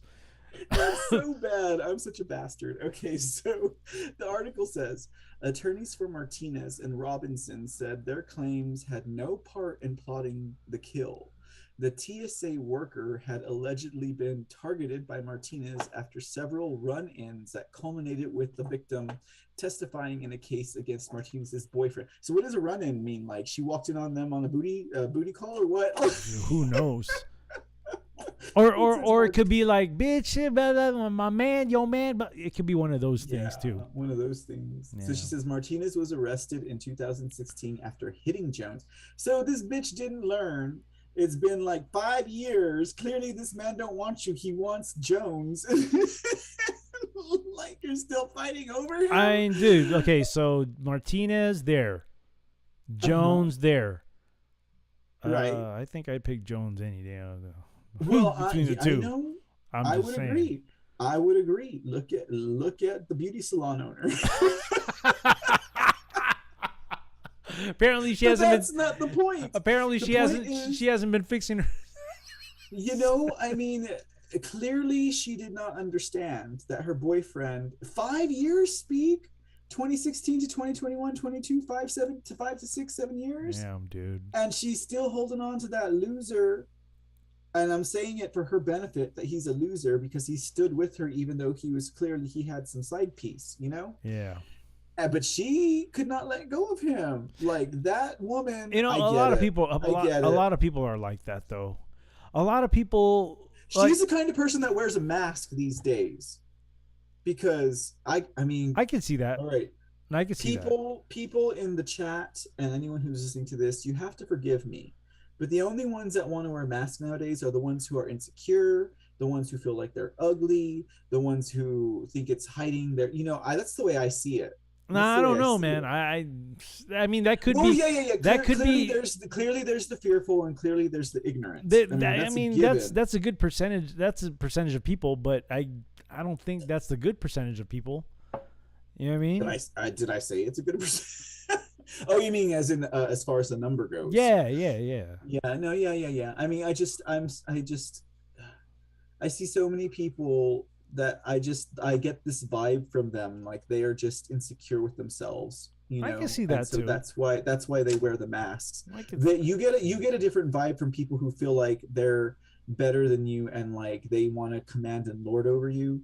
And some of those people are also the ones that are full of fear too and ignorance. But um, generally speaking, on the streets, it's the people that just they look like that beauty salon woman right there. I mean,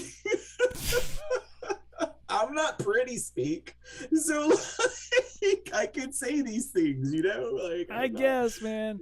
I don't I'm know. just saying. I'm just saying, okay, I'm not a looker. I'm not like a catch, so like I can say these things. And being that I'm not a catch, I think it's safe to say, but I'm not a catch, but I'm secure with myself. Okay. I mean, I got a huge gash across my forehead. I have no hair. I'm missing a couple of teeth. I'm not a catch, and like, and so, but I am I don't very think you secure. should sell yourself short, man. I really don't. Shut up. Just like you tell me, man. Like, come on, man. I've seen. I won't go below the belt, but Not that I look at dudes, but I worked in a jail, bro, and I've seen all sorts of people, man. All sorts of people. all sorts of tuna sandwiches. I mean, just kidding. Not tuna. Not tuna, I forgot. And not roast beef. Thank God for you. Well, actually, maybe you did see some roast beef sandwiches. No, I don't know. I have not. Nope. Nope. Just turkey. Just turkey. Finely shaved. Anyways. Go ahead and continue on. Sea Dragon says, I wear masks so I can make faces at stupid people. I see. No, Sea Dragon, you want to be able to, they should be able to see your face making those faces. Otherwise, there's no point. It's no fun, dude, if you don't show them. Did you read what he said? He said, I saw it. So I can make faces at stupid people I see on the streets. No. What's the point? You're wasting it. You're going to give yourself pre wrinkles. You're going to age your face in vain. If you're going to do that to yourself, you might as well let them see it. But exactly. Time, I think so too. At the same time, I don't advocate, using that type of energy. But if you are and you're comfortable with that, because I'm not judging, you might as well let them see your face. Right. No, I agree with that 100%. If you're gonna show faces out, show them, show them, dude. What are they gonna do? Show them. Yeah.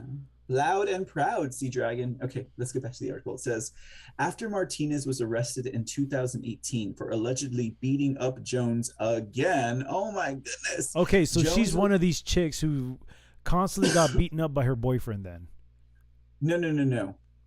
No. Well, maybe because of the way her face looks. Well, I mean, so it says after Martinez was arrested in 2018 for allegedly beating. Oh, so she beat Jones. She's the one who's been beating up Jones. Okay. She's been beating up Jones, and now she had a hit on her. Okay. No, but don't get me wrong. Her mug looks like she probably been beat by her boyfriend too. She looks like that's possible. It's possible. She looks like she's half blind and doesn't get the fact that she needs to stop running her mouth. No, I think it looked like she just got done crying because she got arrested. No, I know the face, man. You're right. I'm just saying it looks like she has Bob Saget cracked fucking fractures around her eyeballs. Like, I don't know. Anyways, so it's the makeup running. It's the makeup. It's the running makeup of the tears, man. It's the running makeup of the tears, bro. No, they call that the shadow. No, what is it called? They call that the I can't remember. Anyways, it's the smoky look. Anyways, okay. So, I don't know what that I know is. you don't. You're straight. Okay, so all right. It says after Martinez was arrested in 2018 for allegedly beating up Jones again.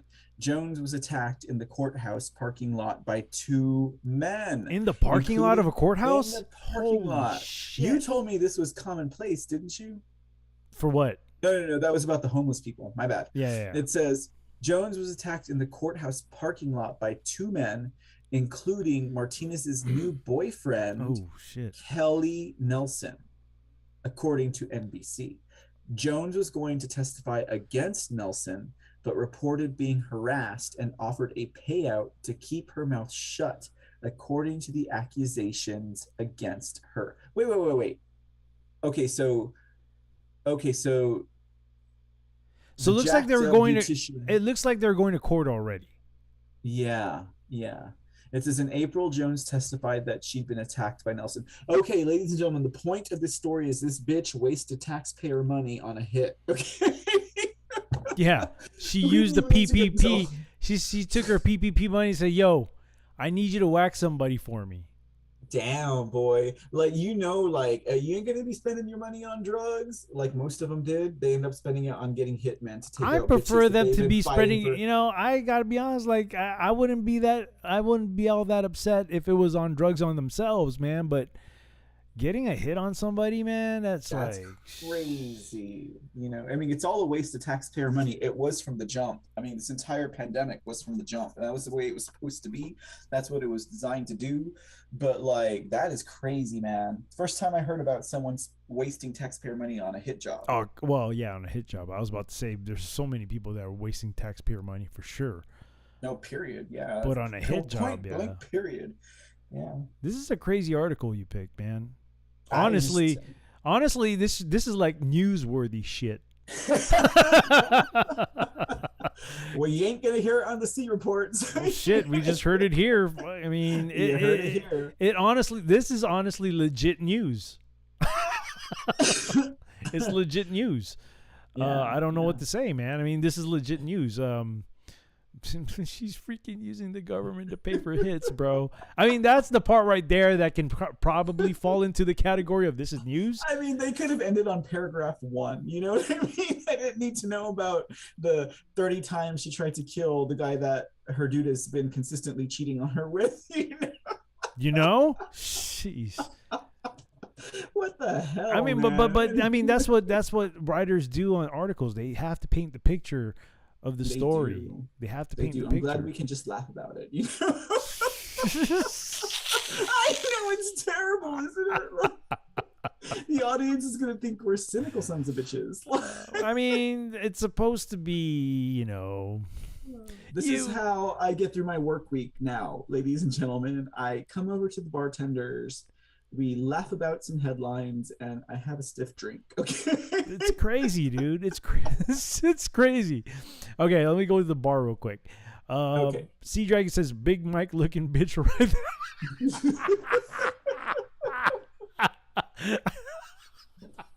Gonna argue that shit. Oh my goodness. DJ Cruiser responds saying, "Big Mike as in Michael Robinson." So, that would be right. DJ Cruiser continues to say, "Include those living with replying to the muzzles." Big Mike's for sure. We saw the thing about Robinson. Sea Dragon making stupid faces at people. Sea Dragon says, I trying to keep myself looking professional.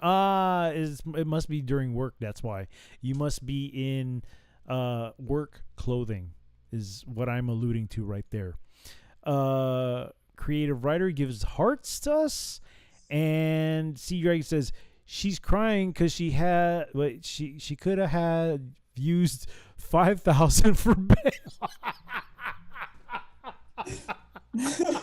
Wait, what did you say? 5,000 for what? Okay, because she paid for 10 grand, right, for the hit, and he's saying that he could have used the 5 for bail.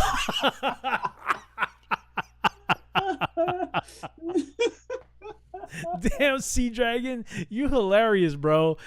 Some good stuff. Oh gosh, Two Rivers is back. He says, did he wash his hands before handling the peel? Oh, you talking about the guy on my video? Well, let me change this up. Wait, what is he? Did he wash his hands before? He's referring to the video that I'm playing on loop. Oh, I gotcha. I thought he was talking about me because I went to the bathroom. Anyways. Well, to be fair, they probably used hand sanitizer. Probably did hand sanitizer, man. You know.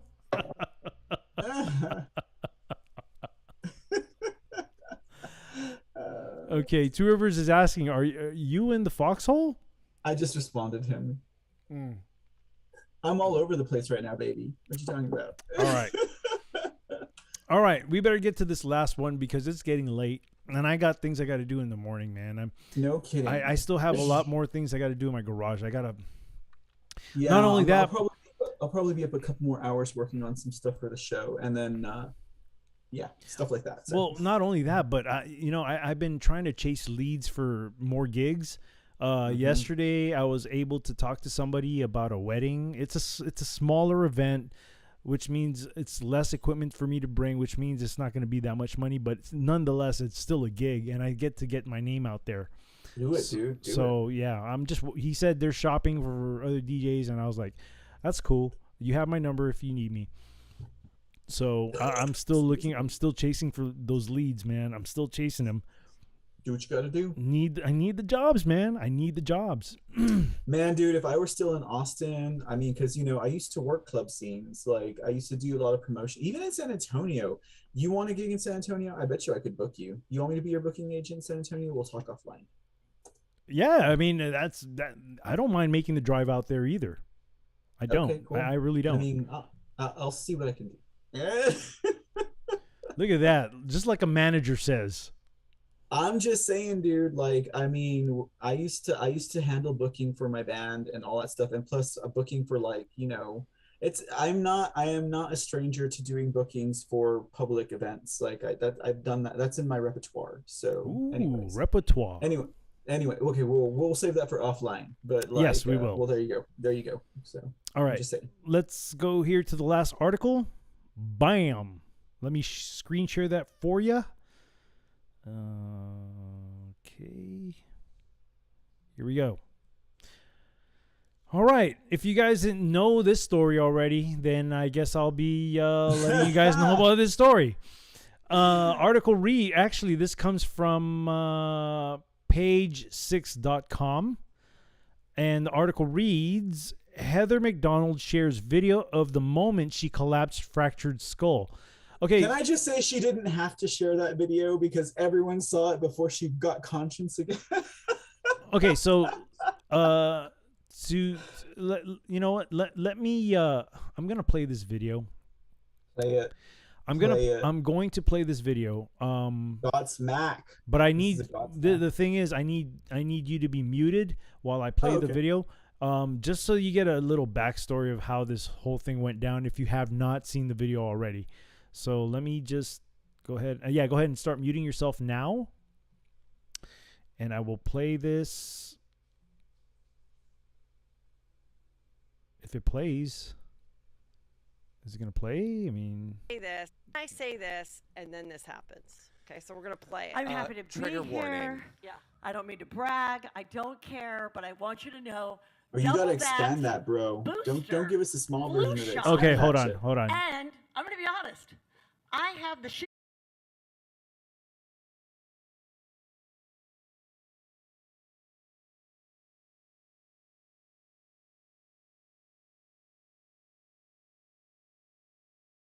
this, and then this happens. Okay, so we're going to play it. I'm happy to trigger be warning. here. Yeah. I don't mean to brag. I don't care, but I want you to know double vaxxed, booster, flu shot, and I'm going to be honest. I have the shingle shot too. And I still get my period. What? Yes.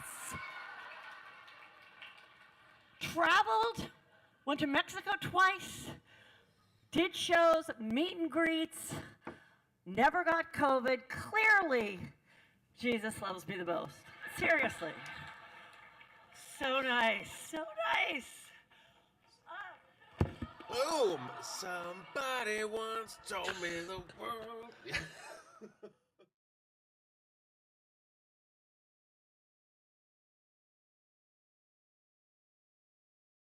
I wasn't sure if that video went out. You can unmute yourself, bro. Because on my other screen it's saying to click exit full screen.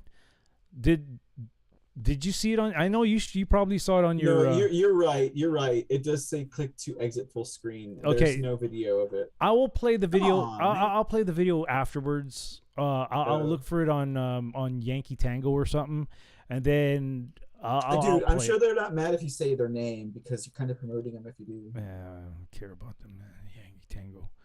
Then why are you on their? Why are you on their platform then? No, just kidding. Because they, I don't know, because they're your lifeline, and that's where you get all your I need viewers them. From. I need them. You need them. I You need sound them. like a crack addict now. You need some. I need them. Tyrone Biggums, dude. Tyrone Biggums. You know who Tyrone Biggums is, right? No, I've never heard of this name before. Who the hell is that? I'll play a Who's video Tyrone? later on. I'll And play why a is he video. Biggums? All right, I'm gonna read this article, and maybe I'll find a Damn, video. I ruined it for you. Sorry. I'll try to find a video afterwards. Tyrone Biggums. Heather McDonald shares video of the moment she collapsed, fractured skull, and you know what? I don't want to say she deserves it or not, but she did mention Jesus' name in sort of a blasphemous way, man. Yeah, she's like, Jesus loves me. She kind of did. So that was a Godsmack like I've never seen in real time. Like, you know, those videos that used to say instant karma. Was that shit right there. Yeah, I know. That shit right there. I know which one you're talking about. You're talking about the kid who was reaching out to the other kid riding the bike, right? Yeah, instant. I mean, there have been several videos of instant karma. That was one of the best ones, though, I want to say. All right, let me read this. Heather McDonald has shared the scary footage of the moment she collapsed on stage and fractured her skull. If I may say, the audience didn't think it was scary. They thought it was quite funny. Yeah, they thought it was real, huh? They thought it was part of the act. I thought it was part of the act. Like, you're the I'd be cracking up. Yeah, well, that would have been a genius. That would have been a genius comic timing moment. Well, it probably was, but maybe the true comedian there was God. I'm just saying, man. Oh man, you taking it some other levels, my friend. I'm and saying, I like it. dude, maybe God's. You got to understand, man. God's timing sometimes is. God has a sense of humor too. Oh, he does. He sure does. He just showed us right there. It's like, you don't think I'm funny? Watch this. Check this out, bitch. He didn't say bitch, but you know, I put words in his mouth. Excuse me. Forgive me. All right. Go ahead. The former Chelsea Lately comedian. What? Chelsea Lately? Really? She was in with. Oh, jeez, whatever. Ew, 51 had been doing a stand-up bit about how she successfully managed to avoid contracting Charlie Victor 19 when she fainted in front of the audience in Tempe, Arizona. Clearly, Jesus loves me the most. Oh, really? Apparently, she did. Seriously. So he's like, I'm gonna give you almost what I gave to Bob Saget, but right? So nice. She joked right before hitting the floor. Oh. Perhaps it was a message from the big man. Perhaps. I would say it was a clear message from the big man.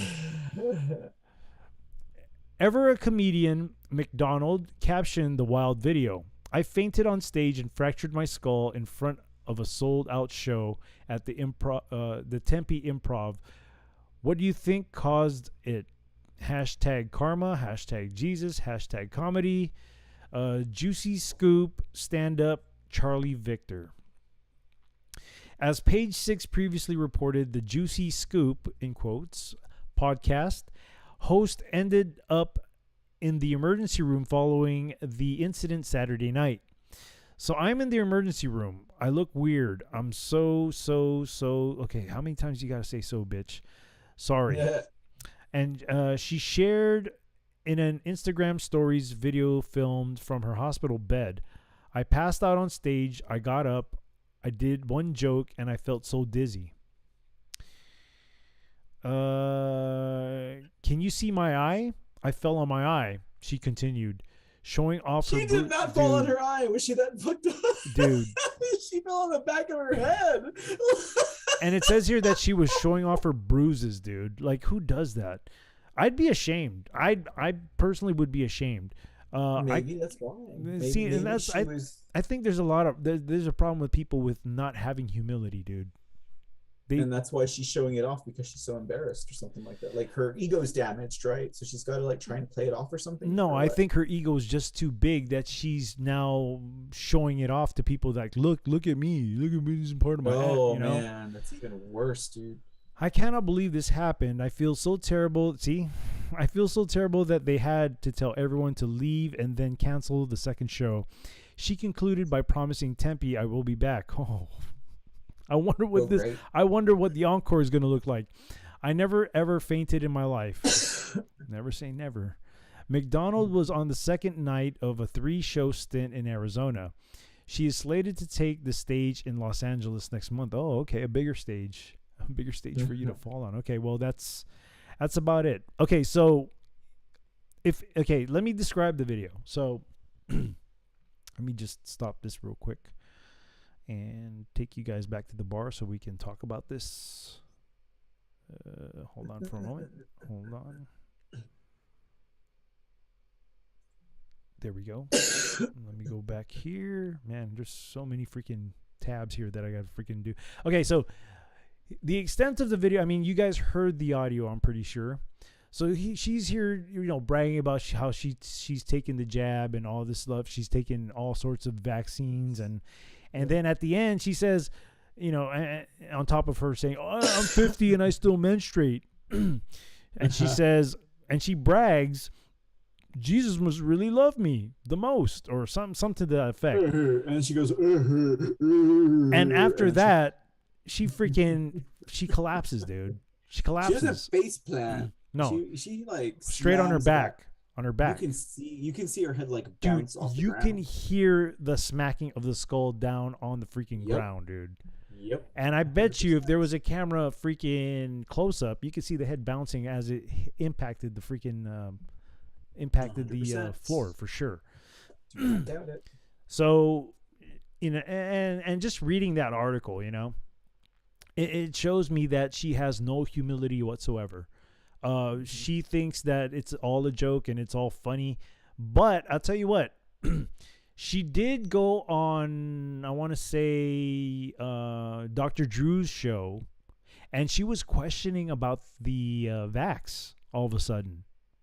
So does she may have gained some humility, not much, but just enough for her to kind of question the vax now. And now she doesn't want to go back and take the 4th booster from the interview that I saw. Let me see if I can find those video clips. Do you think that's a sign of her gaining humility though? Like, or for which one? For questioning the vaccine. Yes, but because based on her facial reaction, her body language. Okay, I see. Yeah. Based on her body language, when I saw that video clip, it doesn't look like she's very sincere. Like she's not all that really concerned. You can tell if somebody's really concerned about digging deeper into what they got themselves into. Yeah. But yeah, from what I gathered from the video that I saw, like you can tell she still has this smirk on her face, thinking that it's a joke, and so I don't know. She may have not. I don't know, but yeah, I mean, it's true. We can't judge, but you can feel it. You can tell by people's body language about how sincere they are about certain things, and she sure as hell didn't show any sincerity. I mean, hold on, let me try to. I'm trying to find, because I don't even know her name, Heather McDonald. Okay, so let me. I never even heard of the bitch. I've never either, man. So let me play the collapsing on stage here.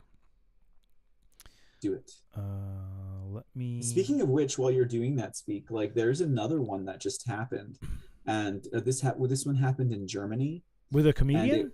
No. It was a newscaster. A newscaster was basically chastising people who did not get vaccinated or who did not get the prick, and as she was giving her speech, her eyes went opposites, and she started to collapse on the set. Oh shoot! And they had to cancel the show. That's brand new out of Germany. That just happened. I saw that today. So most definitely I would say karma's coming quick nowadays. I Oh, mean, it's they say dude. it I is. think a lot of the side effects are going to start revealing itself, man. I guarantee that there has been a lot already, but it just has not been reported on. I guarantee it. Yeah. I guarantee it, because they're For still sure. trying to push for people to get the stupid thing. They're still trying to push for it, and even on the I saw this article too. I mean, we did this, didn't we? No, I don't think we did the story last week about how Brandon is trying to push more for the jabs. No, I think we did do this story. We did do it last week. Yeah. And then that was confirmed by Project Veritas yesterday. Well, I kind of saw that on your thing today too. 100%. Yeah. We watched it on my show, but I didn't break the news. I just shared the news. You know what I mean? Right. I got what you mean. Okay, so go ahead and mute up, and then I'm gonna share the video Gotcha. of her first collapsing. This is okay. So this is the video of her collapsing first. Let me get a. Hold on. Video share. Hold on for a moment. Let me go here.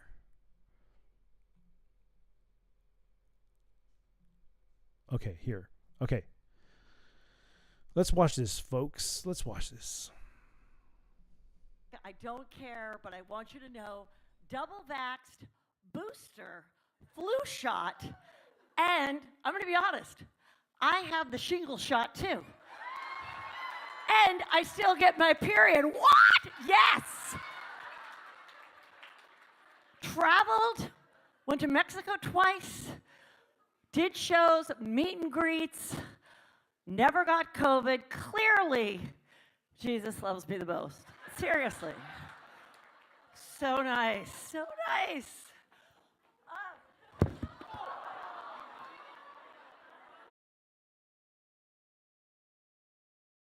All right, you can unmute, brother. Okay, I'm just watching it on Voxel. I want to see her tongue. Okay, so it's, you know what? Two River said I can judge, so I'm gonna judge. This was a Godsmack. This bitch. We know what this shit has done to people, okay? And this bitch is probably involved with fucking pedophiles and human trafficking. And you know what? Oh, she's in the industry, dude. She's definitely in the industry. I'm not gonna send hateful energy towards her. I'm not gonna send her mal ojo, but I'm just gonna say she might have gotten what she fucking deserved. That's all I'm gonna say. You know, she might. May justice be served, as I say. May justice be served. And I feel like it was served cold right there. And Yeah, she was out cold. You know what I mean? Oh, she was definitely out cold. Okay. So here's the other video that she was on Dr. Drew's show asking about the whole thing. So let me take you guys back over there. Okay. Go ahead and mute up real quick. All right. And I will unmute myself after the video.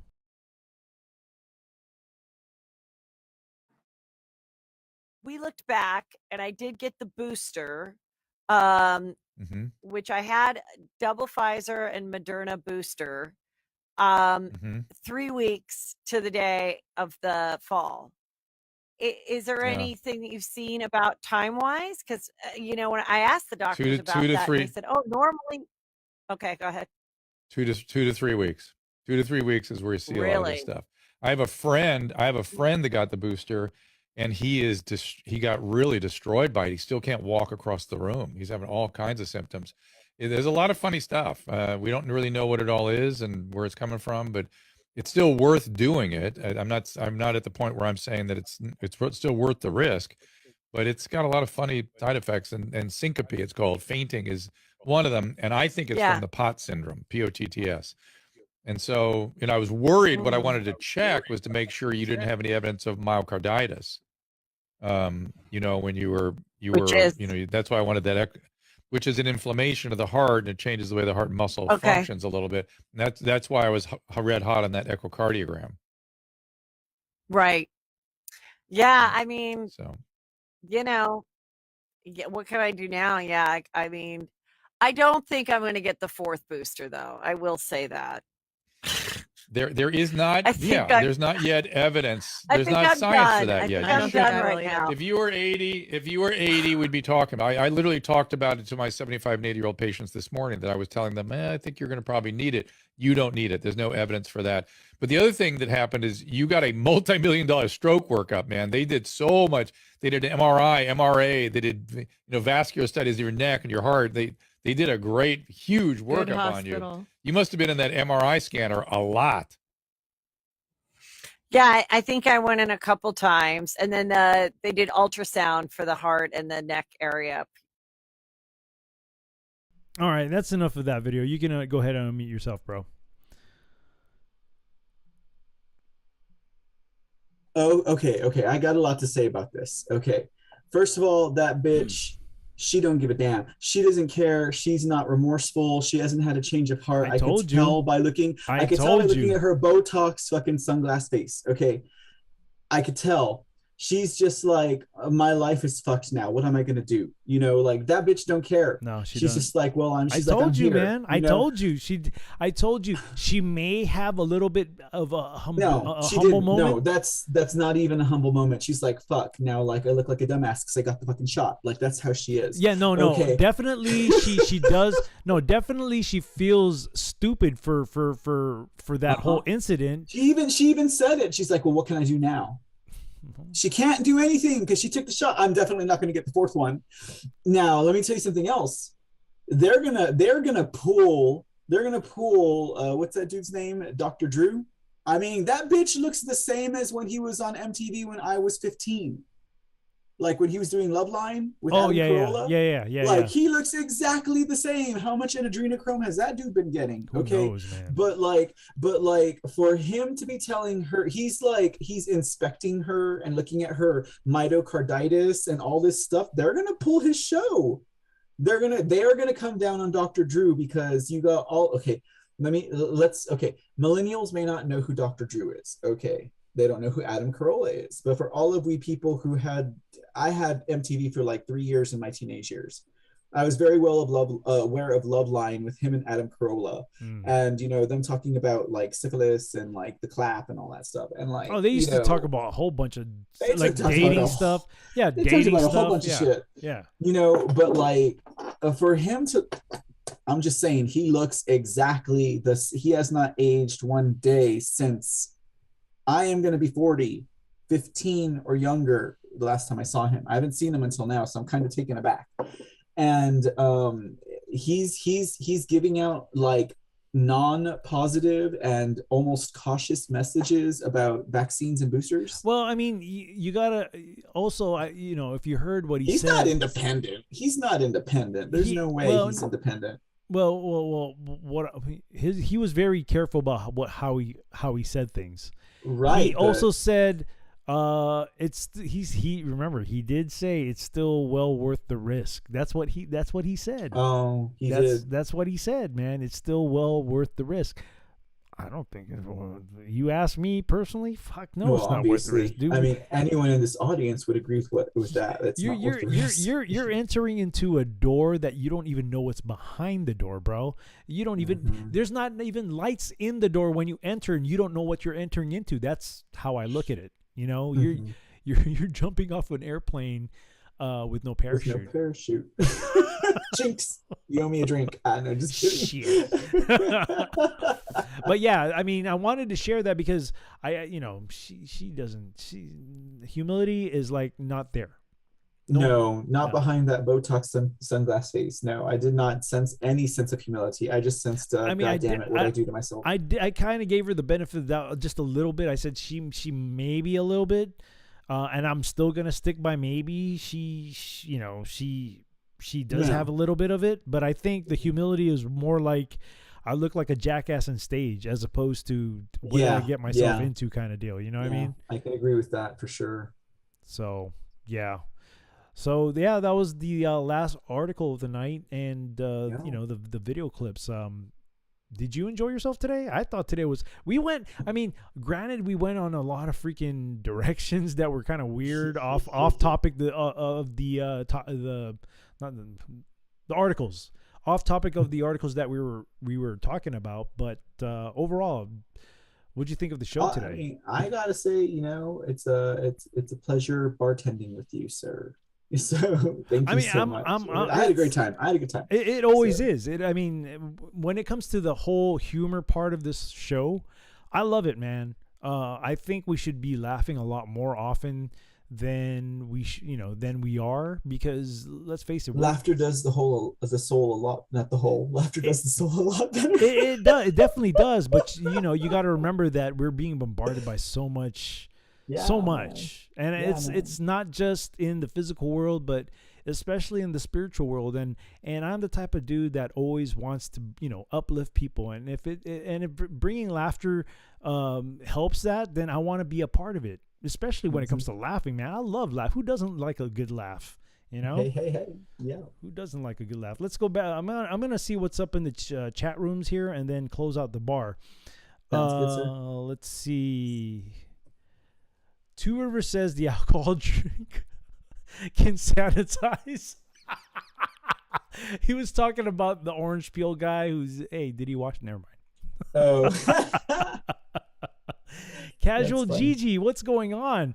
Much love to you both. You guys great together with the two hearts. And no, we don't have it that way. I mean, I do consider Mr. C. I don't think she meant it that way. I know Casual Well, I mean, she got the hearts, man. She got the hearts.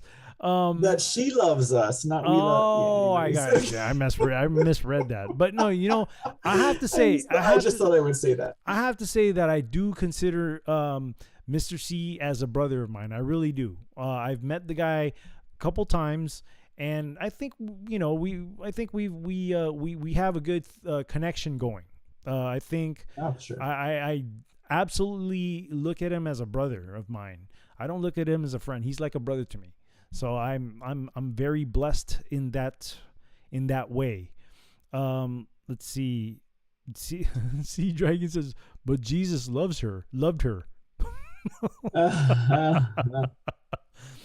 iRobot 61. Hey, what's going on? I saw that Ditz asking some doctor if she should take the fourth shot anyway. Oh, so after saying that to Dr. Drew and saying that she might not take it, she went. So yeah, dude, she just has no remorse, dude. She has no remorse. No. She has She's no. a child she of has. This world. She has no sense of humility at all. But I have to say, in all fairness, I think a lot of people, especially the younger generation, they have no clue of what humility is. They don't. Honestly, they don't. Which is why we have so many problems with the youth now. Well, we'll give them the benefit of the doubt because they're not all that bad. Just the ones that we know of. Well, I guess. Because otherwise, I feel like I'm painting this picture on these people, and I can't, because then I'm going to project onto them what I think, and what if they're not like that? I mean, look at all the people who go on, all these young people that go on TikTok and all that. Very self-centered people. Very. Sir, you're looking at the ocean, not at the water drops. Like, there's plenty of water drops out there that aren't. There's a lot of young kids, man. And it's a big ocean, dude. Even in real life, I see it. Dude. But don't focus on the ocean.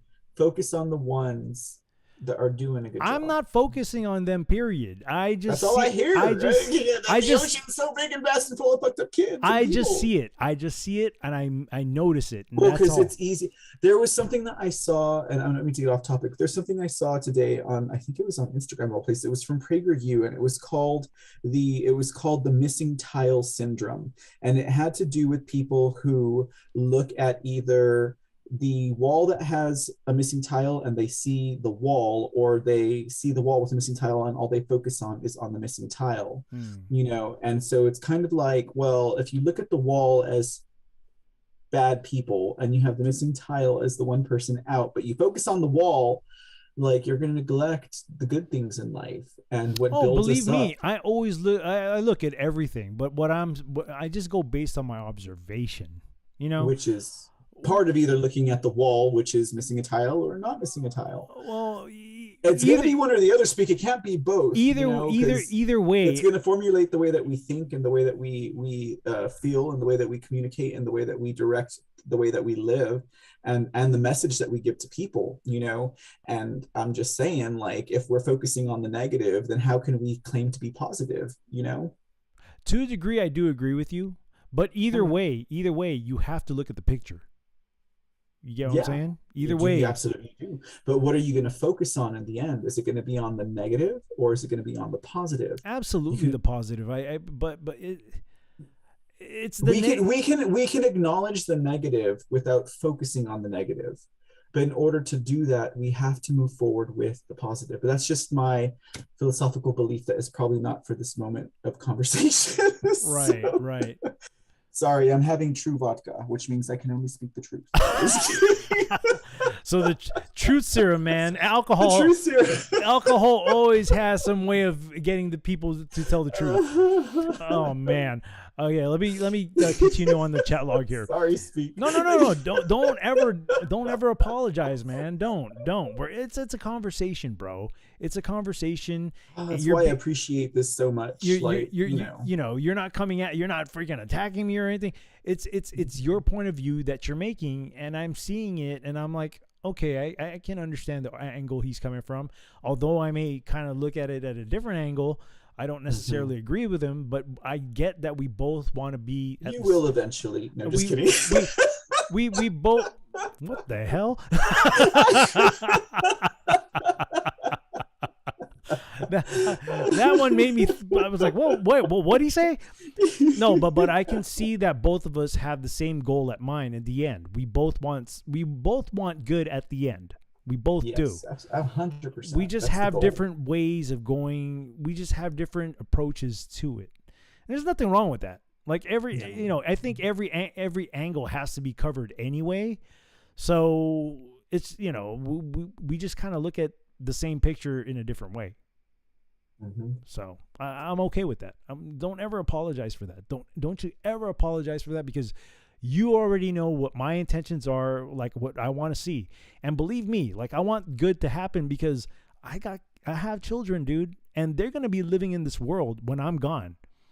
If we get to that point, if judgment doesn't come prior to me going, or you know what I'm saying? I'm just saying that we want the good for humanity as a whole.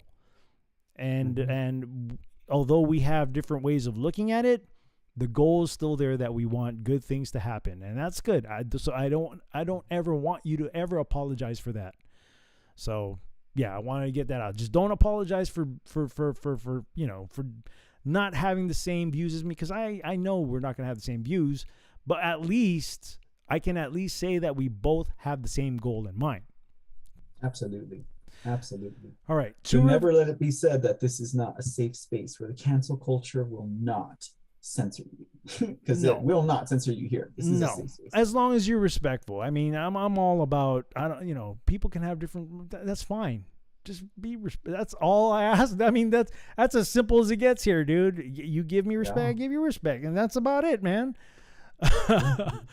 All right. Two River says you might have gotten Charlie Victor, but you didn't get Charlie Victor in 1-9, Lady Tramp. Yeah, well, she probably hasn't gotten it yet, but she eventually will, because I think eventually everybody will get it. Sea Dragon says, heard it, did not see it. Two Rivers says, reap what you sow, Tramp. Dang, people are just hating on her, dude, and rightfully so. I can see why. Two Rivers says, sort of. She's ruined for life unless she gets miracle healing from God after repentance. I don't see that happening anytime soon, just based on how she was in that last interview. I'm just saying, but who am I to judge? I have no power to judge anybody, Black Eyed Club, possibly. She possibly could be in the Black Eye Club. Sea Dragon says, show us on this doll where Jesus hurt you. It's a good one. I like that one. That was good. That was good. Oh great. My goodness. Creative Writer says, most definite. Man, I gotta get Sea Dragon on here, man. It'll be so fun to do the Wednesday night shows, man. That was really good. Oh man. Creative Writer says, most definite attention horror, and it smells like she is using Godsmack to self-promote. Yes, I think so too. I think so. She's going with it. She's going with, I don't know. Oh, yeah, now she would go with it. Yeah, but no, she's going with it, maybe that's where like when I saw that video, I was kind of like, there's something going on with this bitch. I was like, so now she knows fully well that she was Godsmacked in her soul. And now she's gonna exploit it. I tell you what, I wonder what level of hell she's gonna land. I tell you what, you go ahead and self-promote with that. If you didn't get warned by that time, I'm pretty sure that there's going to be more things for you. Let me tell you, I had 2 DWIs before I realized God was telling me I needed to stop. Okay, so how far is this bitch going to go? I'm telling you, man, some people just don't learn. They don't see it. They don't see it in front of their eyes, man. They don't. Dead. I could have ended up dead. I could have killed someone. And I don't mean to go like that heavy, but I'm just saying this is pretty crazy that bitch don't see nothing, Well, some people just don't learn. That's crazy. Dude. It seems to me she's giving her soul to this, dude. She's giving her soul to what she has now. Crazy, dude. It just seems that way. And you just feel it, you feel it. Two River says she lied, saying she never fainted in her life when she did there. Sea Dragon says you heard her soul rattle around her head. I think I heard more than just her soul, dude. I sure as hell did hear a big ass thump. That's for sure. Yeah. I heard a brain crack. Two River says it's probably not true menstruation, but the side effect of her mRNA inoculation. Yeah, probably. She was just trying to cover for menopause. That's all. That too. That might not be funny to some of the audience, but anyways, okay, go ahead. iRobot says that video looks like they're pouring on Jemima in that What did he say? He's referring to the video that I got on loop right now, where they're pouring the whiskey. I used to have a cup that looked exactly like that. It was the same design. Oh my gosh, dude. Sea Dragon says she already dismissed her injury. Yeah, dude, that's what I'm saying. She has no humility at all. Two River says she's in denial, but she knows pride goes before the destruction. It sure does, man. It sure does. Two River says I can judge. What's going on, David Sloan? Thanks for coming by the bar. Sea Dragon says some German chick took a nosedive on live TV. Is that where you were talking about? That's the one. Yeah, she was chastising people who hadn't gotten vaccinated. Her eyes literally go like one goes up and one goes down in opposite directions, and then she starts like convulsing and falling over. And they're like, "We're gonna change to another story here," And I was like, "Oh dang. wow!" I was like, "Jesus strikes again!" I'm just kidding. The timing, I'm telling you, man, God's timing is always at the right time, dude. It's always at the right time. And I'm not saying that in a way where I'm cursing people. I'm saying that people overlook, or judging or cursing, people overlook the power of what God can do, man. I'm just saying, dude. People overlook it, and they shouldn't. It's because so many people have been hurt, and so many people have died, and so many innocent lives have been lost at this point. Like, that's probably why we feel not uncomfortable saying that this is a strike on them from something much higher, because if you're not seeing it, you're part of it. And I'm just saying, so many innocent people have died by this point. Oh, like, absolutely. For people to be acting like that woman on stage, and for that woman to be chastising people in Germany, like, it's got to be like, look, dude, so many people are so hurt already. So many of God's children have already perished because of this evil. Right. It's coming back real quick, is all I'm saying. Oh, I think it's what it feels like, man. I think a lot of things are going to be coming quick, and that's just what I see. I think, and I'm not trying to be, what do you call it? a doom and gloomer, but I'm just saying we all need to be prepared. We need to be prepared. That's all I'm saying. All right. Two River says, uh-oh, too many likes. Thumbs up on that video, I guess. I don't know. Whiskey Blue says, you two kept me laughing all night. Hilarious. Thanks, guys.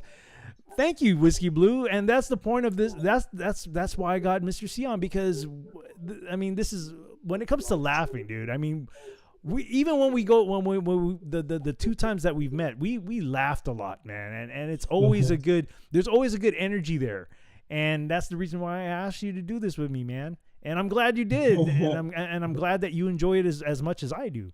It's a great thing to like change the energy of news that would otherwise be so negative and depressing into something. I mean, it's still, granted, it's not like the best news, or it's not what you want to hear. It's not the stories that you want to take home, but like at least we can change that energy, and that way we don't have to feel negative and depressed about it. It's a break. It's a break from what we're being bombarded with, for sure. It's a break. Absolutely.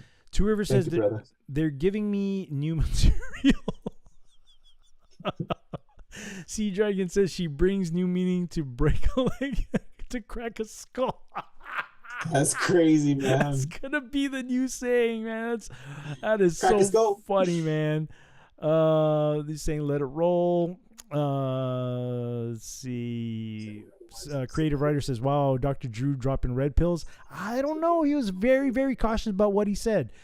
Two River says he's lying. We know a clinical trial experiment in this is not worth risking your life. Well, apparently he says it's well worth the risk. That's what he said. His quotes. But Dr. Drew probably takes the adrenochrome too. So.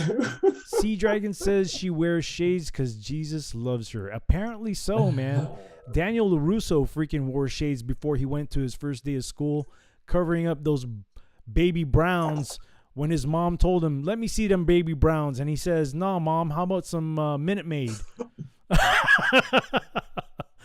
I'm referring to the Karate Kid. Okay. Let's see. Two Rivers full. You don't give it to an 80-year-old, guaranteed high risk stroke. Sea Dragon says they use MRI to see if she had a brain and a soul. Dude, Sea Dragon is on a roll tonight, man. I gotta get this guy on a Wednesday, man. I do, man. I gotta get him on to do this with us. Let's see. Two Rivers says she said I'm not going to get the fourth stuff. Subpack says hello. What's going on, brother?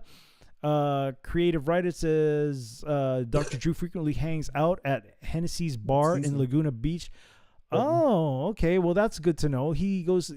Okay, so Laguna Beach is known to be a gay community. Oh, is it? Yeah. Is it like West Hollywood? It's not. It's not like West Hollywood. It's more of a beach city. It's a ritzy beach city. I want to say. Oh, that's where all the gold diggers looking for sugar daddies go. Maybe the not. bar scene is kind of cool there, though. I mean, they do have a lot of cool bars out there. They do. Things do pretty good in the bar scene. Let's see. Even if it's not a gay bar. Sea Dragon says Drew can't say damn woman third shot. You're gonna die. Dude, I'm telling you, man. Sea Dragon is on a roll tonight, man. Oh my goodness. Two Rivers says after all of that question, he sounds unprofessional and fool and fool. He's not a doctor I would go to. Well, he's not a clinical doctor. Isn't he like a psychiatrist or something like that? Yeah, he's probably not. He's not a medical doctor. Yeah, he's not I don't think he's a medical doctor. No. Two Rivers says they're dumb to be. I think Adam Carolla is. No, just kidding. Well, I mean, if you think a construction worker is a freaking, I guess you can. I don't know, man. I'm sure he works on someone's infrastructure. I bet he does. Railanon says, can't I just fix it and move on? Subpack says, look, we choose through multiple lines, peer review. Thank you so much, Kiss, for dropping those links. I've been noticing that you've been trying to push for me. Thank you so much. Whoever says, beat him senseless for apologizing. Laugh out loud. Oh, yeah. When I was telling him that earlier. Subpack, thank you so much for the shades. Two Rivers is he's cracking up, dude. I'm telling you, man. Sea Drag's on a roll, bro. Two Rivers says I have to disagree that she'll eventually catch the original CV by the nature of outbreaks. I caught it. You know, like I mean, come on. If she's taken 3 or 4 pricks already, she's gonna get it. Either that or her pride did not allow her to admit that she's already gotten it. No, you're right about that. David Sloan says, I think the joke sucked anyway. Yeah, the joke did suck. Well, actually, if you think about it, the punchline was pretty good. God's punchline was pretty good. Like a literal punch, right?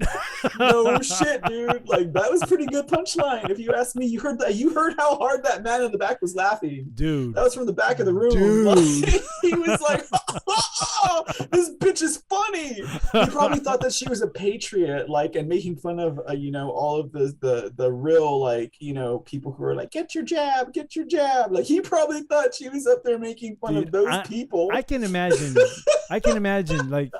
Like when she said Jesus, and all of a sudden he was like, "Did I just hear my name?" And when he listened to the rest of the joke, he's like, "This bitch." Backhanded that bitch. Dude, he did more than backhand, bro. Karate kicked her. He fucking stone cold stunned her. No, just kidding. Dude, she was out cold, bro. Subpack says we still have to joke.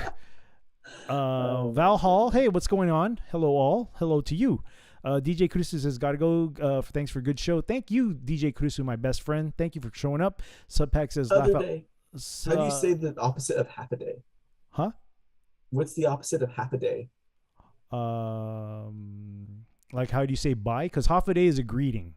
Right. So what's the opposite? I don't know, bro. I don't speak the native language. I thought you were from the islands, dude. Yeah, anyways, but I don't speak the native language out there. I speak English and Japanese, bro.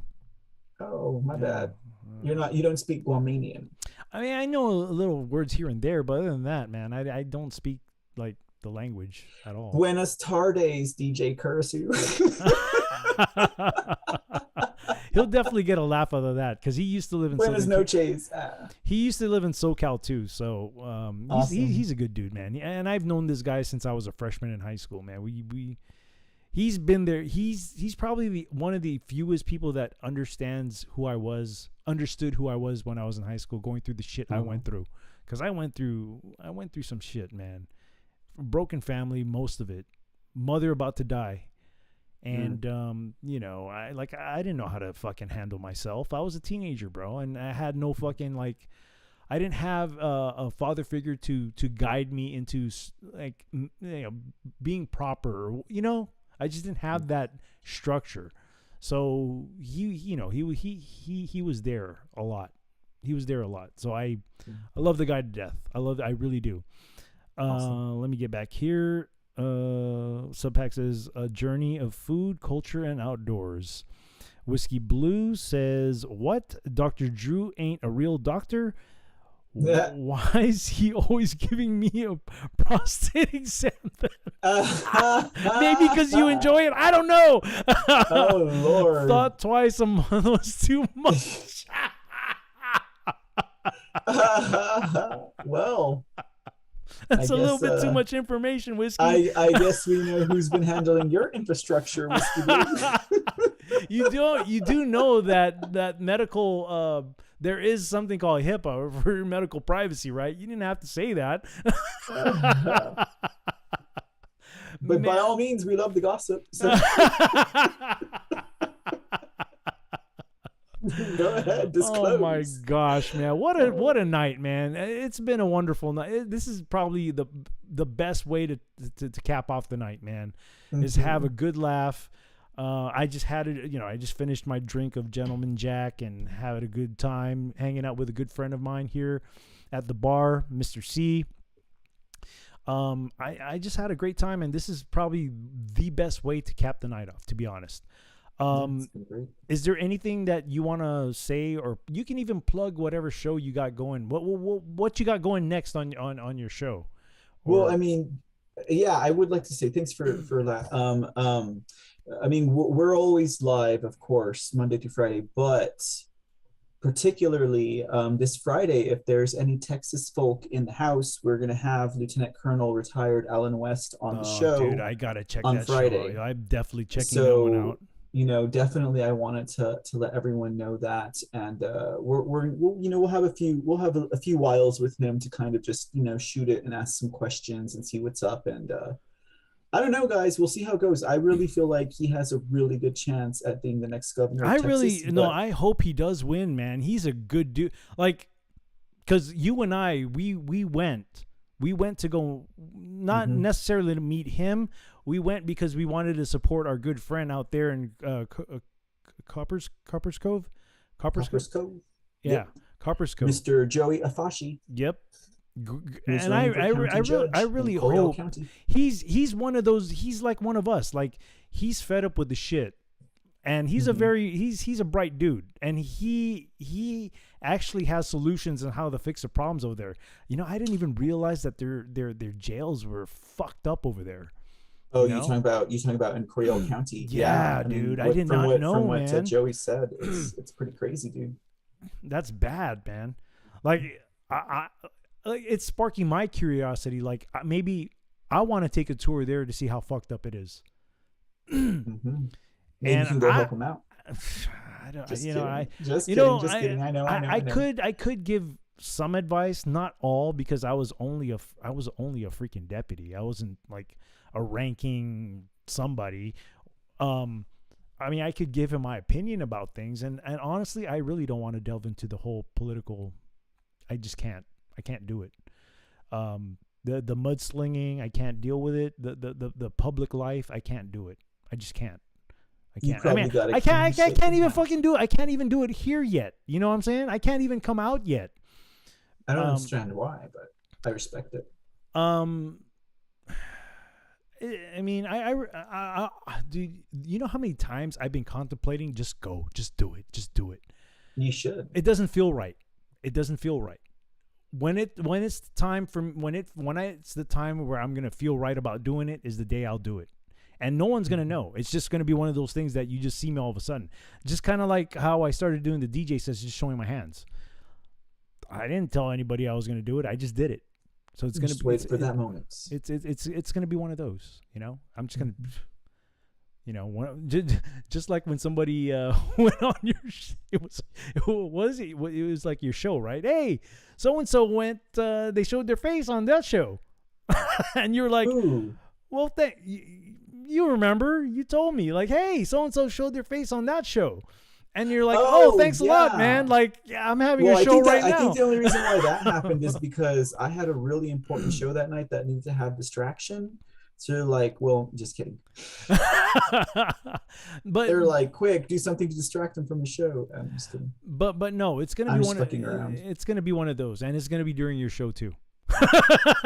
I don't doubt it. That's just I'm the just way it joking, works. Dude. I'm just joking. I don't doubt it. I'm just joking, dude. Like, I don't even get that. I don't even get that much viewers, man. So it doesn't matter. We're about the same.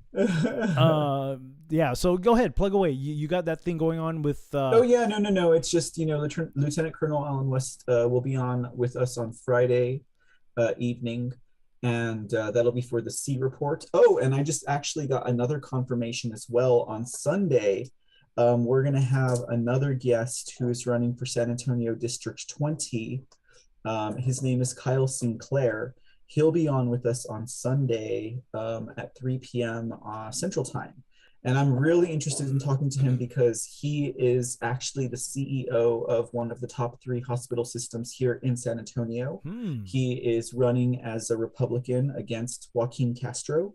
And I haven't told him yet, but he represents my district. So you better believe I'm going to give it to him. No, just kidding. You better believe that we're going to have a good conversation. You know, one of his people is probably listening to the show saying, oh, this he's trying to trap me. It's true. I mean, no, I'm not trying to entrap him. I've already kind of dug into him, and I really agree with a lot of his point. He really does shine as someone who is genuinely concerned with the state of corruption we shall see the lack of respect.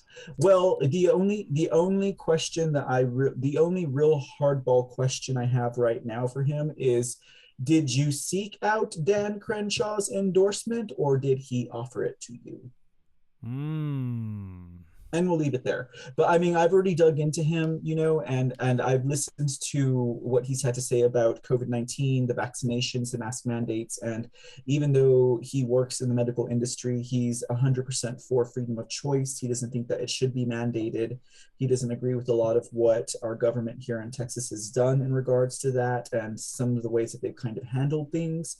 So, and he totally respects freedom of choice and decision. Now, if I were to ask him if he had anything to do with implementation, that would be different. But, well, he already agreed to come on the show. So I just, we'll have him on Sunday.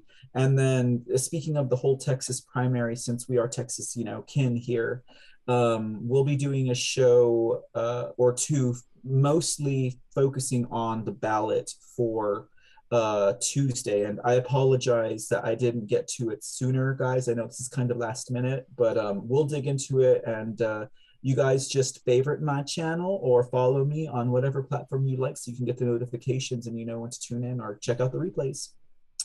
There it is, with that said, there it is. Mr. Speak, I appreciate you having me on again. It's been a blast tonight. No, this is awesome. I really like this, and I hope next week we can do it. I hope we can make this like a regular thing because this is fun, dude. This is fun, right? And well, I don't know. You keep trying to replace me with Sea Dragon, so no, just kidding.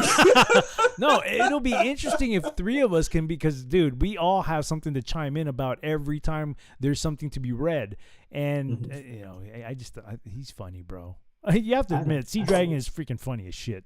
He is, man. He's got some good zingers right there, dude. He does, man. He does, man. It's like those Arnold lines, dude. It's those one-liners, dude. He just drops them, bro. Get to the job. Well, I'm very glad and blessed to have you on here at the bar tonight. And like I said, dude, I'm really hoping that we can make this possibly a regular thing. Would you be down for another week next week? Or do you want to do a play by ear thing? It's up to you. I'm gonna say let's do it because let's do it. Like I'm trying to get myself into a certain not schedule but a certain flow. Okay. And right now it seems like Wednesdays are a good day to be. Because, like last Wednesday and this Wednesday, I did 2 shows prior to coming on. And This is just a really good way. This is just a really good way to kind of cap off the night for me. Like it's my good flow day. Okay. And, so I'm not saying I'm going to do 2 shows next Wednesday, but, I kind of like the way this is gearing up. So this way. So, we can. I would be more than honored. Offline, Okay, but I would be more than honored for you to come by every Wednesday or whenever you can, because I know maybe there may be some days where, you may not be able to do it or whatever, which is cool because I know we all have lives at the end of the day. But yeah, dude, this is fun. Cool. As long as your audience doesn't get tired of hearing my voice and, doors open, I'll stop on and speak. Cool, man. I really appreciate that, dude. I really do. Stand by after, and then we'll talk a little bit. Then, and then I'll let you go afterwards. But I'm gonna close the bar out right now. But just stand by there with the Zoom call and stuff. Gotcha. I'm gonna put you on mute. Wait. Let me say goodbye first. Oh yeah. You guys have a great night. It was fun hanging out with all of you guys. Much love to you as always, and we will see you around, folks. There it is. My good friend, man, my brother right there, Mr. C. Great guy. We've met twice, hoping to meet up again. And yeah, if you don't watch his news shows, he does extensive news shows. Like he digs on he does his work. He does the work. He puts the work into it, and he goes above and beyond, in my opinion. Because I'm there as much as I'm there a lot. I may not be listening, but I hear things, and then when something catches my ear, I'm there and I'm listening. So he really knows his stuff when it comes to what he does, which is the news. I don't do the news. You guys know that already. This is as much news as I do, and that's not even news.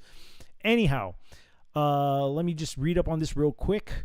Two Rivers says, I don't go around repeating gossip, so you better listen to Close for the first time. Val Hall says, anyway, just stopped by for a second. Much love to you too as well. Thank you for coming by. Sea Dragon says, I wonder if Abbott and West's wife arrested for that fake DUI. Interesting.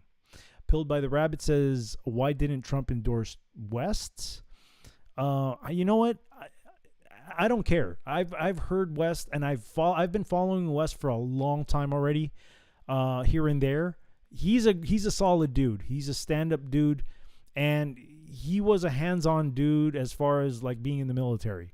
So a guy who was a boots to the ground, who kind of worked his way up the ranks. He's a good dude. He's a good dude. Whiskey Blue says, another great C in the bar. Ooh, show. Thank you both. Always fun. Thank you. Whiskey Blue says Sea Dragon is freaking hilarious. Yeah, he is, man. He is. Pilled by the Rabbit says, this is good for you guys to chill the mind after digging into the news. Absolutely. Railin' on. Thank you for being here. Canoe Tripper, good night to you, and thank you for being here. Good night to everyone, each and every one of you. Whiskey Blue, Sea Dragon, Casual Gigi, Creative Writer, thank you all. It has been such a blast. Always remember to be kind to one another. And if an opportunity ever presents itself to pick somebody up, I would please advise you to do so. So, with all that being said, the bar is now closed.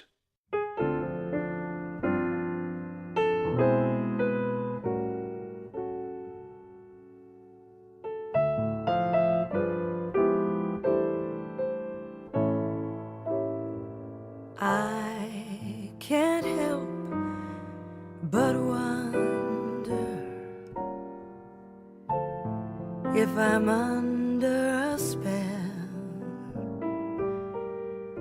It's more than a passing notion. I've never fallen with such devotion. I can't help but wonder if it's only a dream. Am I naive or can I believe that things are really as they seem?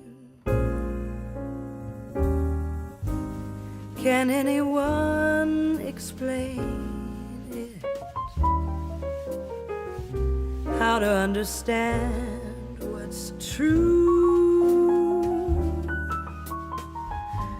I know I just can't tame it. Whenever I'm with you, I can't help but wonder if you wonder about me.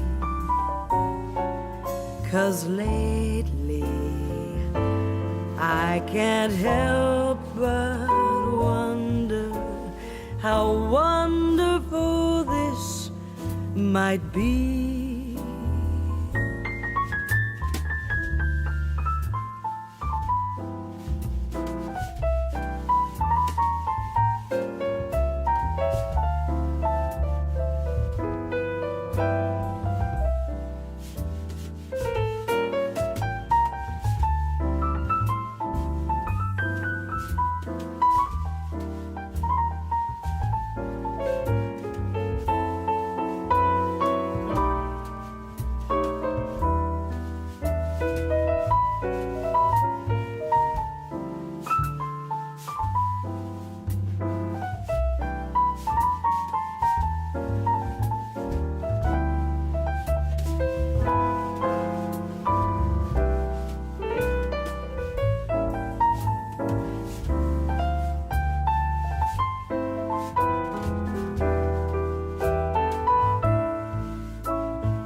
Can anyone explain it?